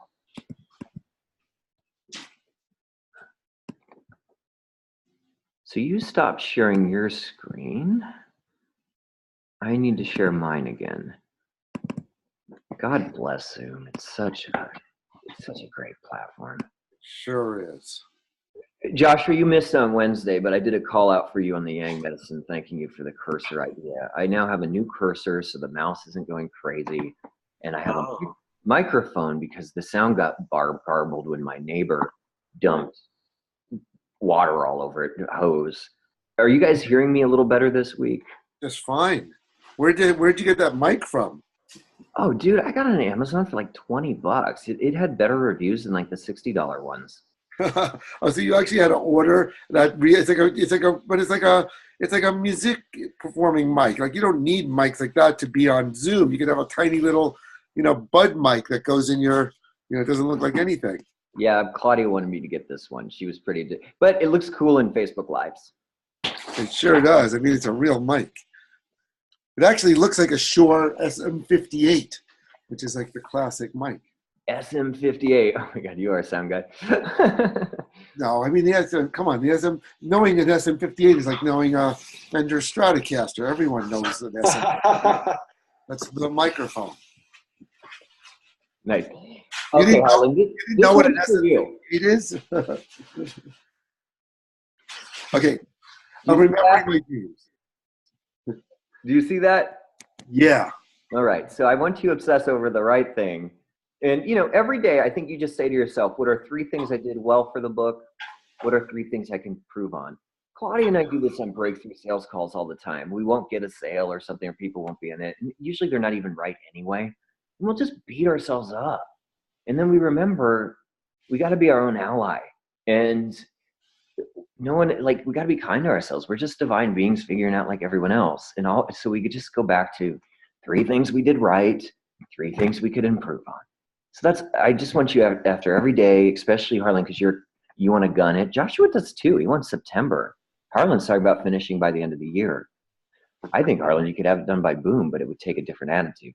Yeah, that's true. But I'd like to have the bulk of it done by boom, and then, have the rest of the year to really fine tune it and nail it so it's as best as it can be, kind of thing. That would be fun. So feed the right ones. And I'd say your homework is really at the end of every day. Say 3 things you did well, 3 things you could improve on. Not beat yourself up about 3 reasons that you're stupid and lame and this book will never work out. Just 3 things to fine tune or refine. No more beating up. Oh, I did have bios from Rick Strassman was good for Kelly. Oh, yeah. Let me just move that off. I'm not sure if I'll send him the recordings or not, but if I do, there's enough there. Let's work on you guys who are here. Okay. Well, what were our next steps? Harlan, do we have anything else to edit? Can we look at your text again? Well, we could just look at what we did on Monday when it didn't get anything more added, which I feel, crummy about. But yeah, but let's also admire the fact that we showed up on Monday. It took some time, but we were starting to learn how to actually write text. All right, why don't you share your screen again? I'm going to stop sharing mine. Or why don't we go to Josh for a moment and cover him? He might not be online pretty soon, so. All right. And we did spend an hour and a half with you this week. Let's give him a little love. Okay, Joshua, I looked up some peak stuff. Did you? Peak words? Not really. I've been doing a lot of stuff. Went to a men's retreat all weekend. How was it? It was amazing. I wrestled 6 guys at once. I think that could be. Were you on pot? No. Yeah, well, you could always lie. But I did do the Expandivist method energy healing at night with one of the guys who had hurt his neck during the wrestling. That might be interesting enough of a personal story, and especially if it could be less about you. Was it a workshop leader that did it? That received my healing? Oh, were you the workshop leader, or was someone else? No, I was just a participant, and I just did a energy healing with somebody who had a hurt neck later at night. What was the title of this retreat? The organization is called the Brotherhood Community, and I think the title was something like Men's Leadership Retreat, something kind of generic. Yeah, I did Brotherhood specifically training in New York with the men's group for 2 years. Some real buddies there. Oh, well, cool. I love this story of wrestling 6 dudes and then doing, like, if you put that in, that could be a fun chapter-y thing. Yeah. And I did want to show you some homework because I did a little bit. This is the power thesaurus. Do you see it? Yeah. Can you read each word there, and then I'll say something quick. Flat out. That's a good adjective. He's flat out crazy. Flat out. Next. All out. Go all out. Yep. At full speed. Yep. I don't think the other ones are that big. At full throttle, I think works. So like, just, you could start Googling this stuff, and like, it's in this recording too, but in just, you're going to have all these words and phrases like that'll help you. Power cleanses, burpees. I don't know if you know what a burpee is, but guys love this shit, you know?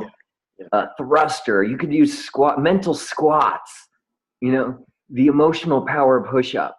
Do you see? You're doing the same thing you're doing now, but you're putting in the language. I think you really haven't had necessarily a problem of so much about what you're going to teach. It's just how to translate it into the language that you actually want to hit. Incredible Hulk. That's a fun one. Be the Hulk of in your relationship, or be the Hulk of, you know, in your energy field. I just got off of, the reason I was late here is I was doing another coaching call, and one of the big topics there was about dominant versus submissive. Right. And what'd you get out of that? Well, I mean, there's the bigger thing psychologically. What I got is that particular teacher had a sense that whether we're dominant or submissive is in our DNA from birth, and we don't get to choose. And yet every submissive wants to be a dominant. And so speaking in terms of dominance is also an interesting sort of word choice here. Well, and also I think a lot of people reading your book are going to want that journey. I mean, I'm definitely like a submissive guy learning domination stuff. So you could teach a little bit of a journey of like how to be a healthy dom. Yeah, exactly. Chivalrous one. Deadlift your belief system, like deadlift those dead thought patterns out. You know, I just think you could really use this language in like, so I've been asking for this list of killer words. I think it's time you do it with cannabis and this. You might find it on Pinterest, but people will do the work for you.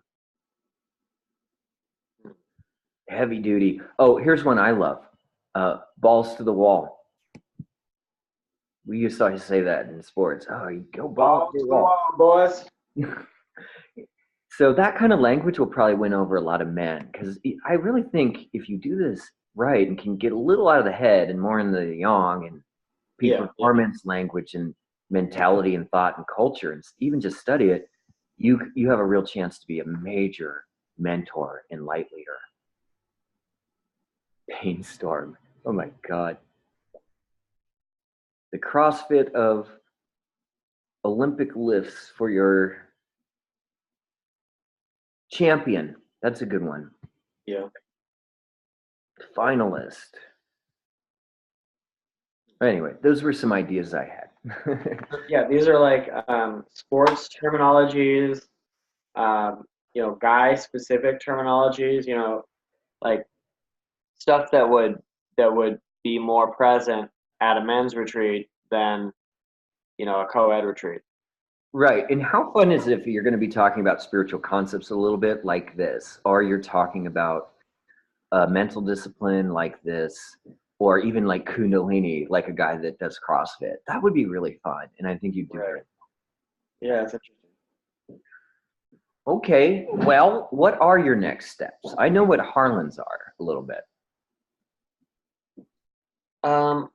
I would like to, the first thing that's coming to me is I would like to add some of these words just to identify the flavor of every chapter, so I can really just name the vibration of each chapter, so that I know what it's about energetically, so that when I'm in that vibration, I know, and I want to write, you know, I know which chapter to work on. Oh, that's cute. Okay, so what specifically are you going to do before next class around that? I'll write it down. I would say write 1 to 2 chapters. Let's say 1 chapter. Oh, right, 1 to 2 chapters of what? Full chapters, or what are we talking about? Yeah, just write a complete chapter. So it might be one of the intro chapters of the book, or it might be something else if I'm called in another direction. But I would like to have 1 complete chapter to have you check out. Well, so far, I don't see that you've done the research or the work or the interviews or gone seeing people to really do many, but you did do the Brotherhood Men's Group and you did that. Would that fit in Wrestling 6 Men would be freaking great. And if it's more about the other people in this, and it's more about the leader, and then you have, you use cannabis in this, like it's being used this way, that's great. Is there a chapter that story fits in? Because then we have a story to open the chapter up. And we can actually write a chapter verse, theoretically write one. You haven't gone and seen the 420 gym guy yet, right? Or any of these other ones, or the 420 Olympics, or some French hornist that travels the globe and smokes pot and kicks ass. By the way, I can introduce you to someone that does that. Right, cool. Well, I mean, I have, I do healing sessions with a energy master who can move the wind and like suck stuff out of me and control the weather all these ways. And I work with him with cannabis, basically weekly. So I have lots of experiences that I can actually use real. I could actually have a real interview with him or somebody else like that and put those in the book. How about this? Why don't you write When Energy Matters and give us 1 scene? You have to condense all your experiences with this guy into 1 scene. And you start the book that way, and you set it up for how you're going to give ideas and formulas later on. Does that sound good? Yeah. I like this guy. So what's his name? Michael Monk. Oh, that sounds like wonderful. I love his name. Sounds fake. So why don't, and remember, it's more about Michael Monk than you. Let him prove your point for you, so you're not saying I in my head, me. Sure. And yes, you get results from him, but let's look at Michael Monk and how he's a peak performer with energy. I love it. Yeah. If he's moving wind and shit, and you have to be like funny and a little even like not believing it. Is this really happening? Maybe it's just the cannabis. No. Right. And show us and make us believe it too. Because if you're like, yeah, and then he moved the wind, spiritual people write like that all the time, and it doesn't work. I had to do that with the Electric Jesus. I had every weird experience, like, oh, an alien comes in, I got to earn that shit and win it over as like a normal dude, peak performer dude here for you. Right. And actually, it came to me because I discovered my own ability to affect the wind accidentally in a cannabis session. And I asked a friend, have you heard of anybody actually doing this before? And he sent me a video of a guy who has tons of videos on YouTube of moving the wind, and it turned out to be Michael Monk, and now he's my teacher. This is so fun. I think you can even say that of like how you got, or maybe you start on there and then retrofit it. You need to figure out your storyline. So I would say, first of all, go see him or pick a scene that really works. Condense it into that scene of like physically with him. And it can be you've had this and you asked me, you saw it on YouTube. But remember, I saw it on YouTube. It's not a very exciting thing. Seeing Michael do this. So structure your chapter. It's like, remember the stream. It's stone 1. It's the shore. And I just want you to outline it before you write shore. And then you're going to do stone 1 plus stone 2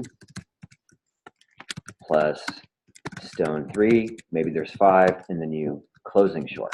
Okay? Simplify. I want you to write down, start listing, like you need a cheat sheet. And I want to see 50 total, so it could be 25 each, peak performance words. I'll send you these links I have. Okay. Plus cannabis words. If you could fuse those two, really fun. You've got so much rich material in these 2 cultures to fuse. And I still am kind of waiting for that moment where you embrace that and own it and be the guy to fuse it. Right. So really, I want to, more important almost than the chapters, I want to see the cheat sheet. And then finally, we have specific Hey Harlan, what's the master sentence formula? What specific? Oh God, do I have to read it? Well, specific subject, action, verb, and direct specific direct object. Specific subject, action, verb, specific direct object. In a lot of those verbs might come from deadlift this. Da, da, da. All right, good. And great. And then we'll edit what you got next week. Now, Josh, if you want to set up a call before that, great. Okay. If not, let's throw down and look at on the call. Sound good? Yeah. And I am going to go over those 50 words with you in next week's call. So please have that. We're kind of closing up here. We got 2 more sessions. So I think that cheat sheet's going to help you writing. All right, good. I'm going to stop my share here, and in the remaining, it could be 15 to 25 minutes. Let's look at Harlan's. So what do we, okay. You want to look at what we wrote on Monday? Yep. I'm actually pretty happy with this.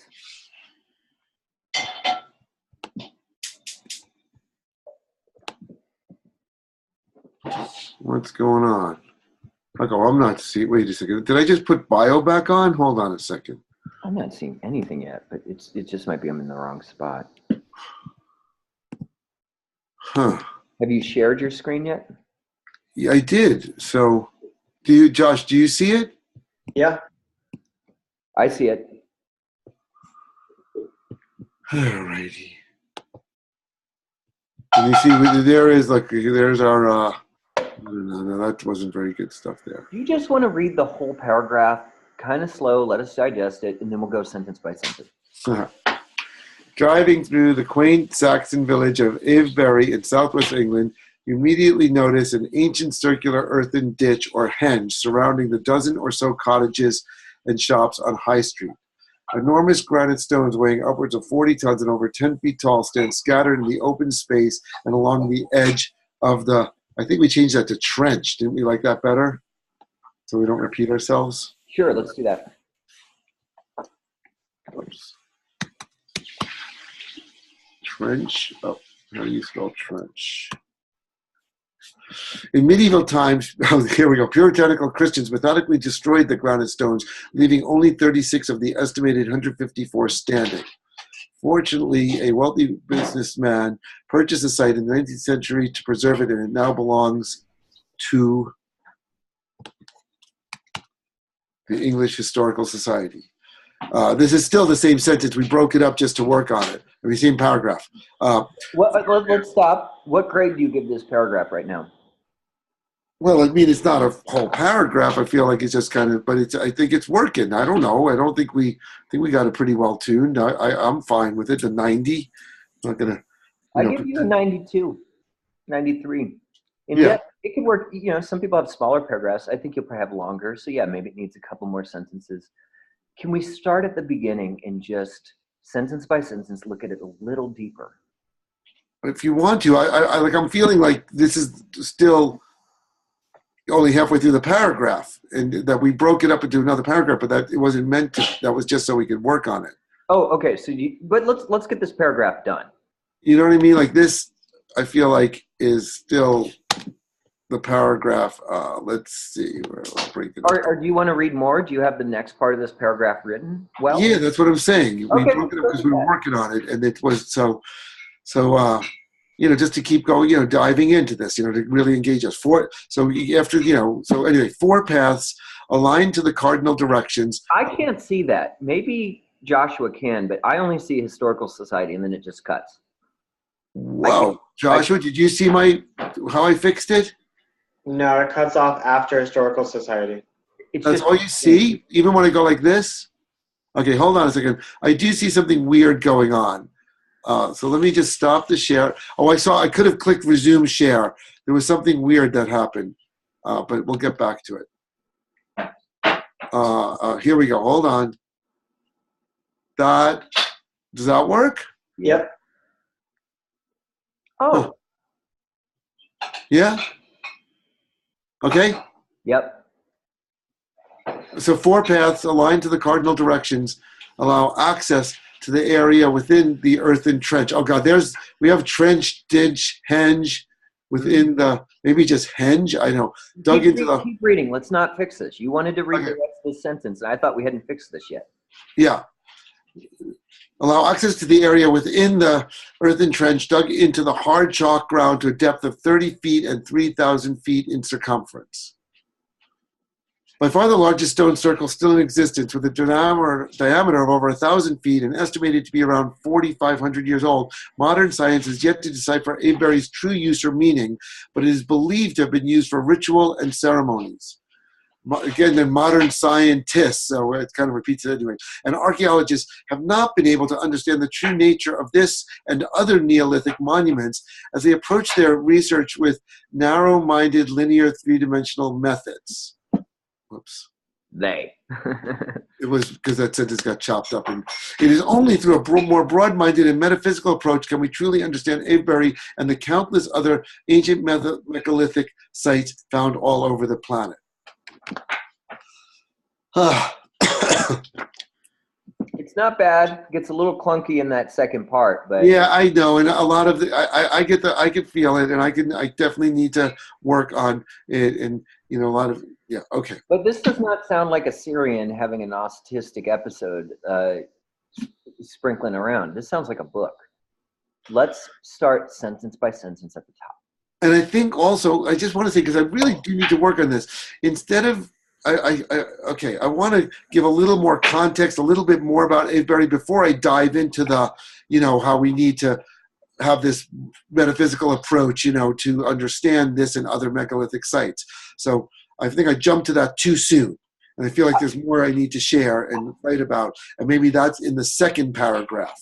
I agree, Harlan. That's why I didn't want to edit that second part of that yet. Okay, so fine. I agree. This needed more work, and this is where we got to, and I don't feel like it's done. So good. I just want to throw that out there. You can hear me okay, correct? Yeah. Okay. Can you create that separation of the two paragraphs again so far until you... Well... Just do it for me so I can see the one we fixed. But I feel... Okay. I just want to focus on the sentences that work right now, and then you can go home when you have time and do this. So my feeling is it should be separated here, and that this works. With that those things kind of fit together with where I'm up to, and then I think I have to work on it. Okay. Well, I want to make sure we close within 15 minutes because we go 2.5 hours sometimes, and then. Yeah, that's fine. Let's see if we can get this paragraph perfect. Now, Joshua, what is the secret formula for sentences? The secret formula is putting the kind of front loading it with the subject and having the active verbs point to the direct object. Right. And specifically, specific subject, action verb. You could even say specific action verb, specific direct object. So we'll see how he does with that rule. Harlan, can you please read sentence number 1 again? And now we're going for perfection.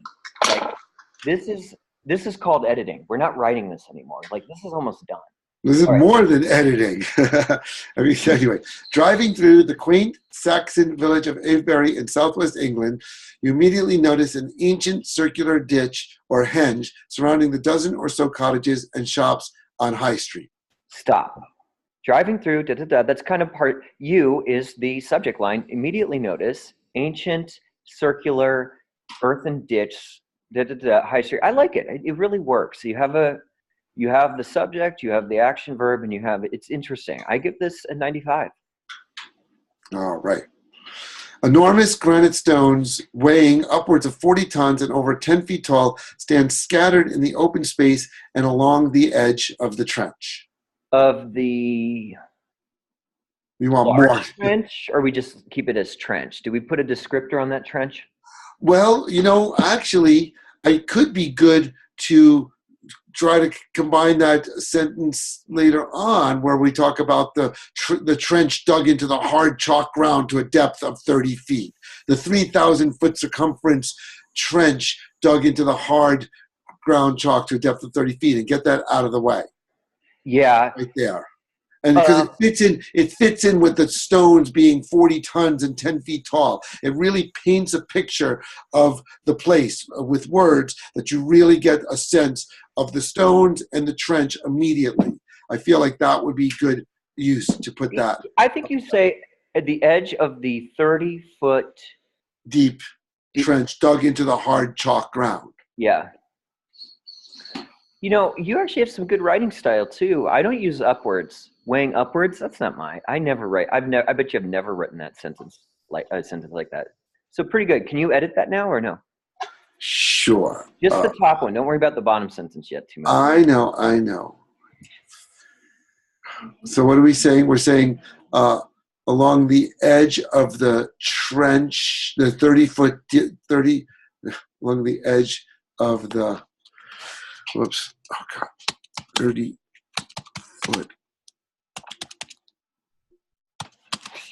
trench. Dug into the, is that how we're going to do it? We're going to see how it looks. All right. In your book is about science. A number clog might not be the worst thing ever. Enormous granite stones weighing upwards 40 tons and over 10 feet tall stand scattered in the open space and along the edge of the 30-foot deep trench dug into the hard chalk ground. Okay? Are we looking at this? We liking it? Can you send me that via chat or something? Just that one sentence? Yeah, I think it needs a little love. Oh, man. Come on. That sounds good to me. How do I can't use chat unless I stop sharing screen.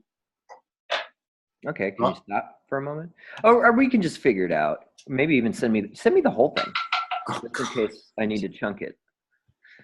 You want the whole thing? No, that little paragraph, not that whole thing. No. No, this whole paragraph with the whole paragraph we're working on. Yeah, because then I can just deal. Oh God! In chat, here's chat. Okay, there you go. Okay, here's. Oh, no, I'm sorry. I only gave you the one sentence, even though I tried to give you the whole paragraph. It's okay for now. Could you get yours shared again? And this is everyone's immediate homework assignment. Let's everyone make your perfect sentence there, and we see who has the best. Joshua, can you join us? Sure. Oh my God, what's good? So you're saying to recapitulate Harlan's sentence here? Yeah, maybe you think it's perfect and doesn't need any change, but I think it might. Okay. All right. Whoops.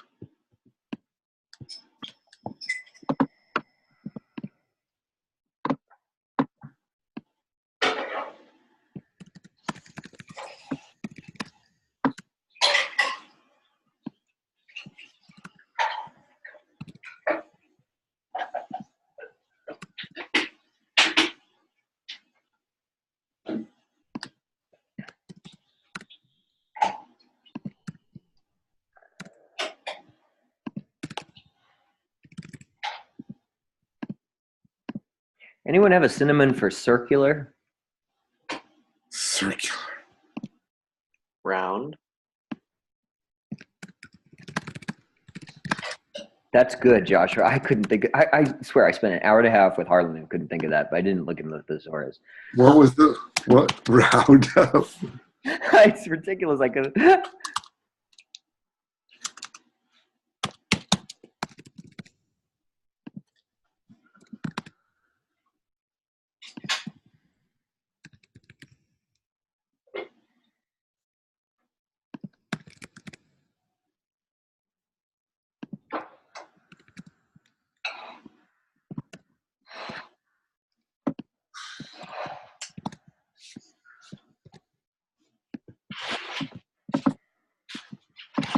There's my version. Harlan might like his better. I have to look at the chat. Let me see. How can I see chat? I have to stop sharing to see my chat. No, I don't like my sentence. I don't like it. I think maybe you don't. You know Oh no, what, I can Harlan? see. I don't think maybe they go together. It's too much. Enormous granite stones weighing upwards of 40 tons and over 10 feet tall stand scattered in the open space and along the edge of the 30-foot deep trench dug into the site's hard chalk ground. I think if you just had something like the site's hard chalk ground, or the area, like something that puts me there. And along the edge of the enormous granite stones weighing upwards of 40 tons and over 10 feet tall stand scattered in the open space. I almost look like dug 30 feet deep. I almost think it needs to be 2 sentences. What? Come on. I don't see any problem. It's a simple sentence that really explains the thing quite well. You know, the stones and the trench are the two. That's. I mean, that one sentence nails it. That's the whole main feature of the entire place. Are those two things, the standing stones and the deep trench. And it just, bam, right there, one sentence. Okay, I'm not going to fight you. I think it's okay. I give it an 89, and that's passable. Maybe a 90. Yeah. All right, let's do that. Let's just put that in there. The sites? You want sites in there?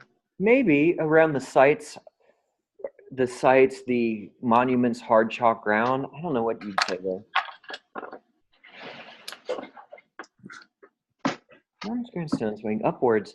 Maybe you put a comma. Or enormous granite stones, comma, weighing upwards of 40 tons and over 10 feet tall, comma, stand scattered in the open space and along the edge of the 30-foot, you need a 30-foot trench, dug into, the site's hard chalk ground. I think that works. It's a little clunkster. I would maybe divide it into 2 sentences, but it's okay. Oops. Sitters. All right, that works pretty good. Let's do the next sentence. In medieval times, puritanical Christians methodically destroyed the granite stones, leaving only 36 of the estimated 154 standing. I love it. Or is it better to say leaving only 36 standing of the estimated 154? Well, you use stand in the sentence just before this one. Yeah, but this is, at least it's standing is different than stand. Remaining. Leaving.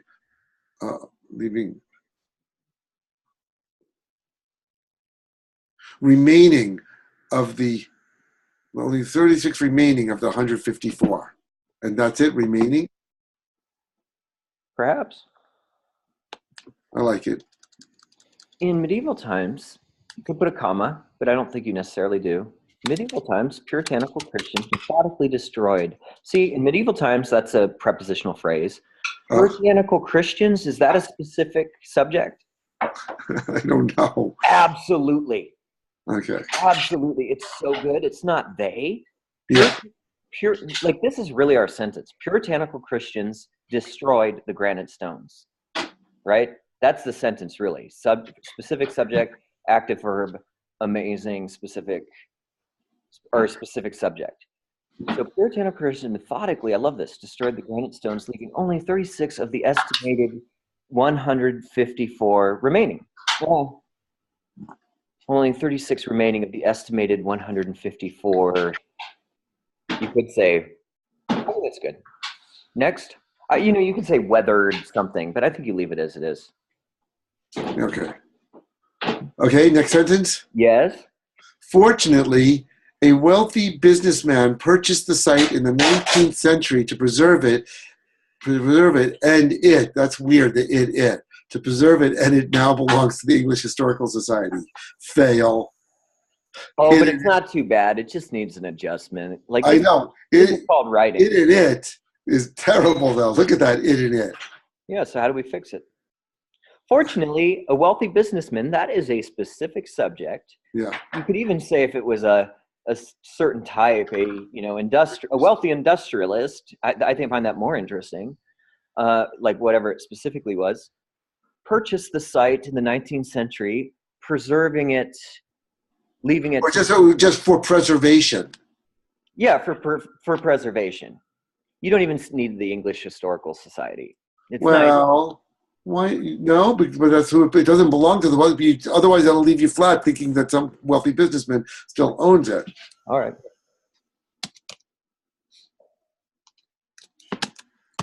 But let's just see. Let me fix that. There we go. For preservation, and it now belongs to the English Historical Society, which obviously, clearly, is for preservation.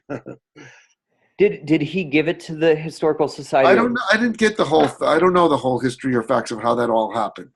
I read a bit about it, but I'm not up on that, and that's not the point about it. The point is that it's still there with these stones, and we're going to get into other aspects of it. It's not like this is the full-on history lesson. I do want to mention other things like Stonehenge and the other, hills and avenues. I want to paint it into the picture of the entire English Neolithic landscape. I need to add it into that so you get the big picture, not just the specific picture. Paint it into the picture of the Neolithic landscape. Hell, that sounds like a great sentence in itself. I agree. This is great, Harlan. I'm loving your book. Okay. Fortunately, a wealthy business purchase, and I'm saying this because I see worse writing coming through inner traditions all the time. 4 paths aligned to the cardinal directions allow access to the area within 300 feet. How does that work? I just fixed that. Which one? That sentence, 4 paths aligned to the cardinal directions allow access to the area within the 3,000-foot circumference henge. Okay, can I talk to you about that? 3,000 needs a comma. Why? Because otherwise, I can't read it. 3,000 always has a comma. Oh, you mean? Doesn't it? Or am I on drugs? Well, then that would mean this would need a comma too. Yep. I don't know. I usually know this, but I feel like I'm kind of. You're right. I mean, you put commas there unless it's like a date. Like, if it's if it's a date, you don't put a comma. Okay, 3,000 dash foot. And you have a few of these. So when you do, it measures up to 3,000 feet. You don't need to do that. But at 3,000 foot circumference, you do. 4 paths aligned to the cardinal directions allow access to the area within the 3,000 foot circumference henge. And we could get rid of that 3,000 foot circumference, because in the next sentence we just say a diameter of over 1,000 feet. Or I could just put that in there, 1,000 foot diameter, and from the next sentence get rid of the 3,000 foot circumference and keep that next sentence a little more concise. What about this? Perfectly aligned to the cardinal directions, 4 paths provide access to the site to the 300-foot circumference site, or area. Why switch it around? Why do you want to have and perfectly? I don't know if they're perfectly aligned, just aligned to the cardinal directions. I just think 4 paths, aligned to the cardinal allow. It's a little clunkier than aligned to the cardinal direction. The 4 cardinal. Don't you want to say the 4 cardinal? 4 paths aligned to the cardinal direction. 4 stone paths or 4 type of paths provide access to the area's 3,000 foot something. It's just not very clean to me for some reason. You could do it, but you need to describe those paths. What are the paths? Are they dirt? Are they not? Are they not? Well, now they're roads, but they were, we called them passages or access ways. I don't know. That might be a better word. Access. 4 paths, or you might say access. 4 paths are access points. Access points is good. Or access, or just access to the area. There are aligned to the cardinal directions are 4 access ways to the area within the.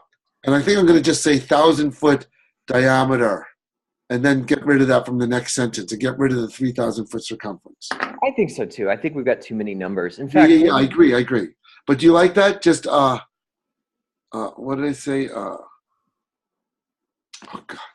I didn't like it because you used R and you had a passive. I liked aligned to the cardinal direction. 4 access ways or 4 paths provide access to the site. let's just let that one go. You can figure this out and show me next. All right. Okay. Can we look at the next sentence? Well, that's why we're going to take out. I was going to take out the diameter, so I'll take it out anyway. Yeah, I agree. Far by the largest stone circle in existence, and estimated to be around by far the largest stone circle in existence, even more than Stonehenge.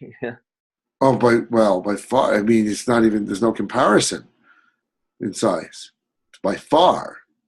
But you just showed up Stonehenge, by far the largest stone circle in existence. What is it called? Like gianting, dwarfing Dwarfing Stonehenge and all others. Dwarfing even Stonehenge. Dwarfing even Stonehenge. Yeah. Okay. Well, I think you're fine with saying by far the largest stone circle in existence and estimated to be around 4,500 years old. Modern science has yet to decipher Edberry's true use or meaning, but is believed to have been used for rituals and ceremonies. You could even say, but modern scientists and archaeologists, but I don't mind it is believed. That's totally passive. But the rest of this is pretty active paragraph, so you get away with that. I think that's a lovely last sentence, to be honest. Good. And like I say, I did want to add in something more about its relationship to the other, English landscape, Stonehenge, other things like that, to fill out the whole. Yeah, maybe you just leave Stonehenge later. I mean, I think simplification for you. We're going to keep it simple for you, Harlan. I think that's the best approach. Now, so I give this, right now I'll give yours about an 89, 90. You just got to figure out that one sentence a little better. But this is looking like writing, and good writing. Okay. Modern scientists and archaeologists, and why don't you just go? Does it have write your formula, specific subject, action verb, specific, and find them. Modern scientists and archaeologists. That's your specific subject. Have not been able to understand. Is that an action verb, a specific action verb? Have not been able to understand. You might have a better one out there. Yeah, the true nature of this and other Neolithic monuments as they approach their research with, I don't like this, narrow-minded linear three-dimensional models with outdated three-dimensional or limited, just limited. With limited three-dimensional thinking and methods. With a limited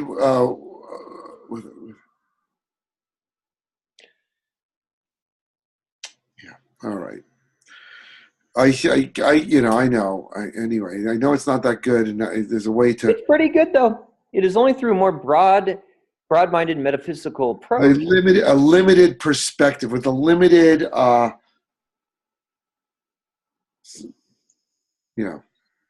has yet to decipher. That is so good. Modern science has not been able to understand the true nature of these. And why these cardinal points are so important. There's something about, like, we haven't highlighted, like, there's a reason they're aligning these 4 points, So a little bit of clarity around that. Let's just see what this.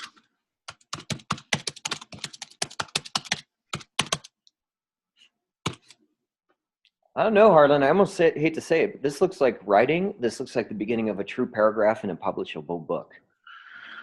Do you see what I just did to get rid of that nonlinear, closed-minded, narrow-minded, all that stuff? I just replaced it with using their limited perspective.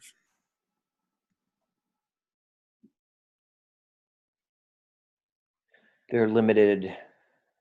Modern archaeologists have not been able to understand the true nature, to get rid of scientists, of this using their limited scientific perspective.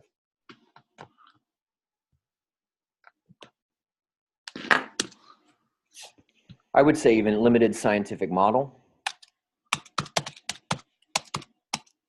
Or method. Method I like probably best. And here you have a passive. I kind of like perspective, though, because perspective brings in this more like kind of the idea that it's there is a certain subjective kind of thing going on. Sure. And So honestly, you're starting to win me with your writing now, so you can get away with more. It's only through a more broad-minded and metaphysical that we can truly understand Ebay and the countless other megalithic sites found over the all over the planet. I love it, Harlan. You know, you're going to put in more depth. You're going to get into Stonehenge and these things. I just think you need to put in the time and do the formula.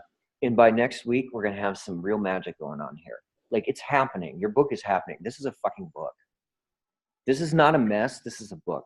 And then, so let's just, while we're at it, let's just look, you know, I took what I had originally written and started the chapter with, and I rewrote the first sentence, which is the next paragraph, so I could bridge from what I've now written to what I already had written. Mm-hmm. So this next sentence, the understanding of the Earth's subtle energy body began with the rediscovery of what is known as ley lines, the paths or meridians where the subtle energies of the Earth flows. Right. That's fine, but you need to go into Avebury more. Like, you know, I know that. I know. I'm going to do that. I just want to feel how I was able to fix, because it was totally that originally was this first sentence of the whole thing, and it was clunky. So, like, I'm glad you just say that's fine, and that's okay. But you're right. There's going to be plenty more before we get to that. Hey guys, I better get going here. Okay, thanks, Joshua. See you next week. Much love. Much love. See you soon. Thank you. Hit me up if you need more help there. Okay. Yeah, we did hit the 1 o'clock point here, Johnny. We are, but let's close up with this last sentence here. It is only through, no, another one. Yeah, you got to, and now you recognize when you're doing passive, because the next stuff is all passive. It has been popularized. Alfred Walken is credited. You know that's passive by now. Oh, God, not really. Yeah. Credited with being yeah. 1925 book, The Old Straight Paths, revolutionized right? Like this one, I could just get rid of the "it has been" and just go. Yep. Popularized. It's a good way to cheat it. And then sometimes you're not going to have to do that. You'll have to put the subject first in the sentence. That's fine too. But those two strategies will fix most of your passive problems. But so Alfred Watkins is credited. That doesn't work. I would say credited with, but then you have popularized more. In recent times, I was just on The View, the book that, Alfred Watkins is credited with. No, you could say who credited him, or you could just say credited as the pioneer of ley line, blah, blah, blah. The author, Alfred Watkins. I mean, obviously, we can get rid of the word credited. Oh,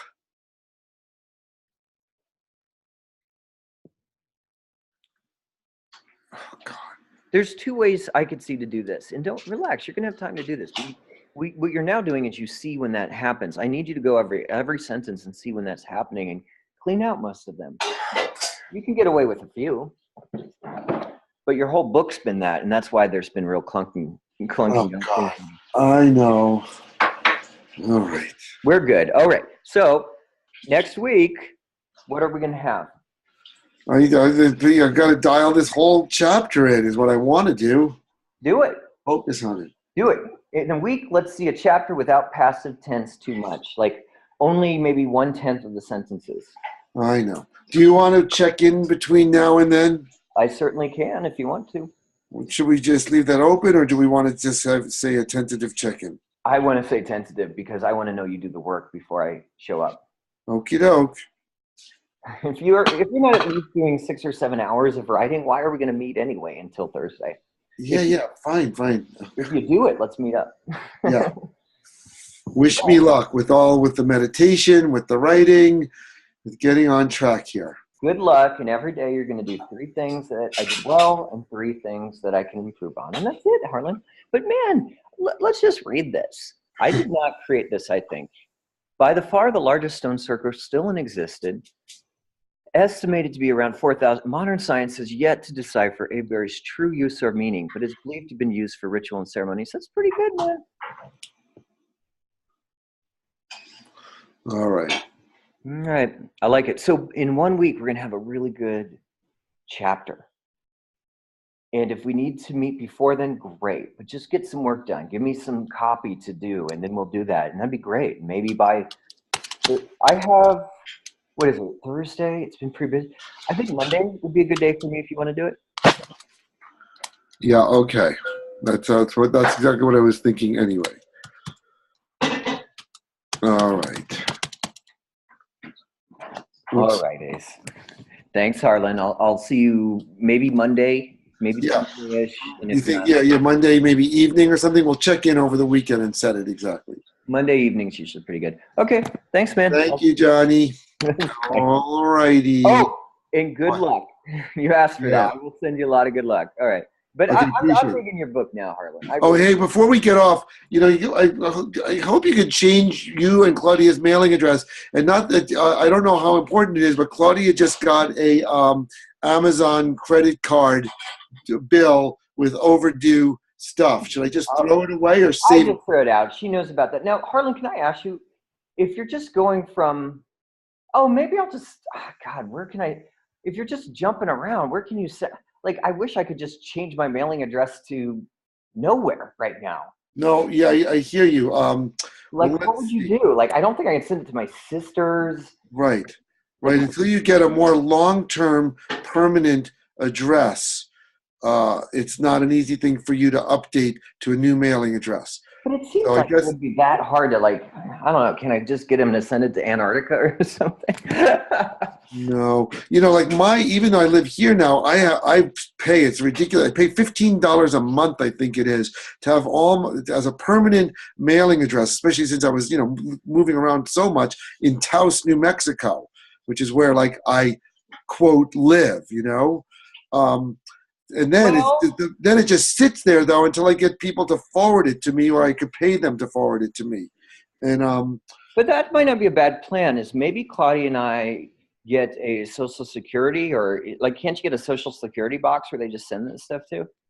I don't know what this. I never heard of Social Security. I But mean, a security box, like where they get sent there, and like you could rent a post office box in a post office where you live, but I rent one from a UPS store. One of those mail stores is where I rent mine from. And what's good about those is those can then also accept, UPS and FedEx packages for you also. all right, I'll look into. Just think about it. Listen, I can live with getting your mail for a while longer. I understand you guys are in transition. It's not the end of the world. I'll just keep getting it. And and it sounds like there's nothing you get in the mail that you guys don't already know about or that's urgent. You know about your credit card bills and your driver's insurance and your Driver's license. Yeah, just get like that. Honestly, I'm just waiting to make one more sell and pay most of that off anyways. It's just like, man, it's been a little bit of triage in this. Sorry about that. Yeah, I just say throw things away for now. And then if you want to keep them, great, but don't worry about it. You can just throw it out. We know about it. There's no mail that you're going to get. It's just like mission critical. All right. I mean, I guess, okay, fine. I mean, is it okay that I like double check to see if there's anything that you might have missed that I should let you know about? Do you want me to do that for you? If you want, but like I said, I don't want to really get involved in your personal finances in life per se, but I don't mind. But I just want to keep it whatever. Harlan, what do you want to do? I don't care. Like, I know what I've got. I just want to be responsible, and your mail's coming here. I don't want to be irresponsible. That's all. I hear you. Oh, I don't have an answer to. I'm also, you're asking me after 2 hours of teaching. Like, okay. Let's talk about this on Monday. And yes, that's fine. Okay, okay, thanks, Harlan. Okay, great. Bye.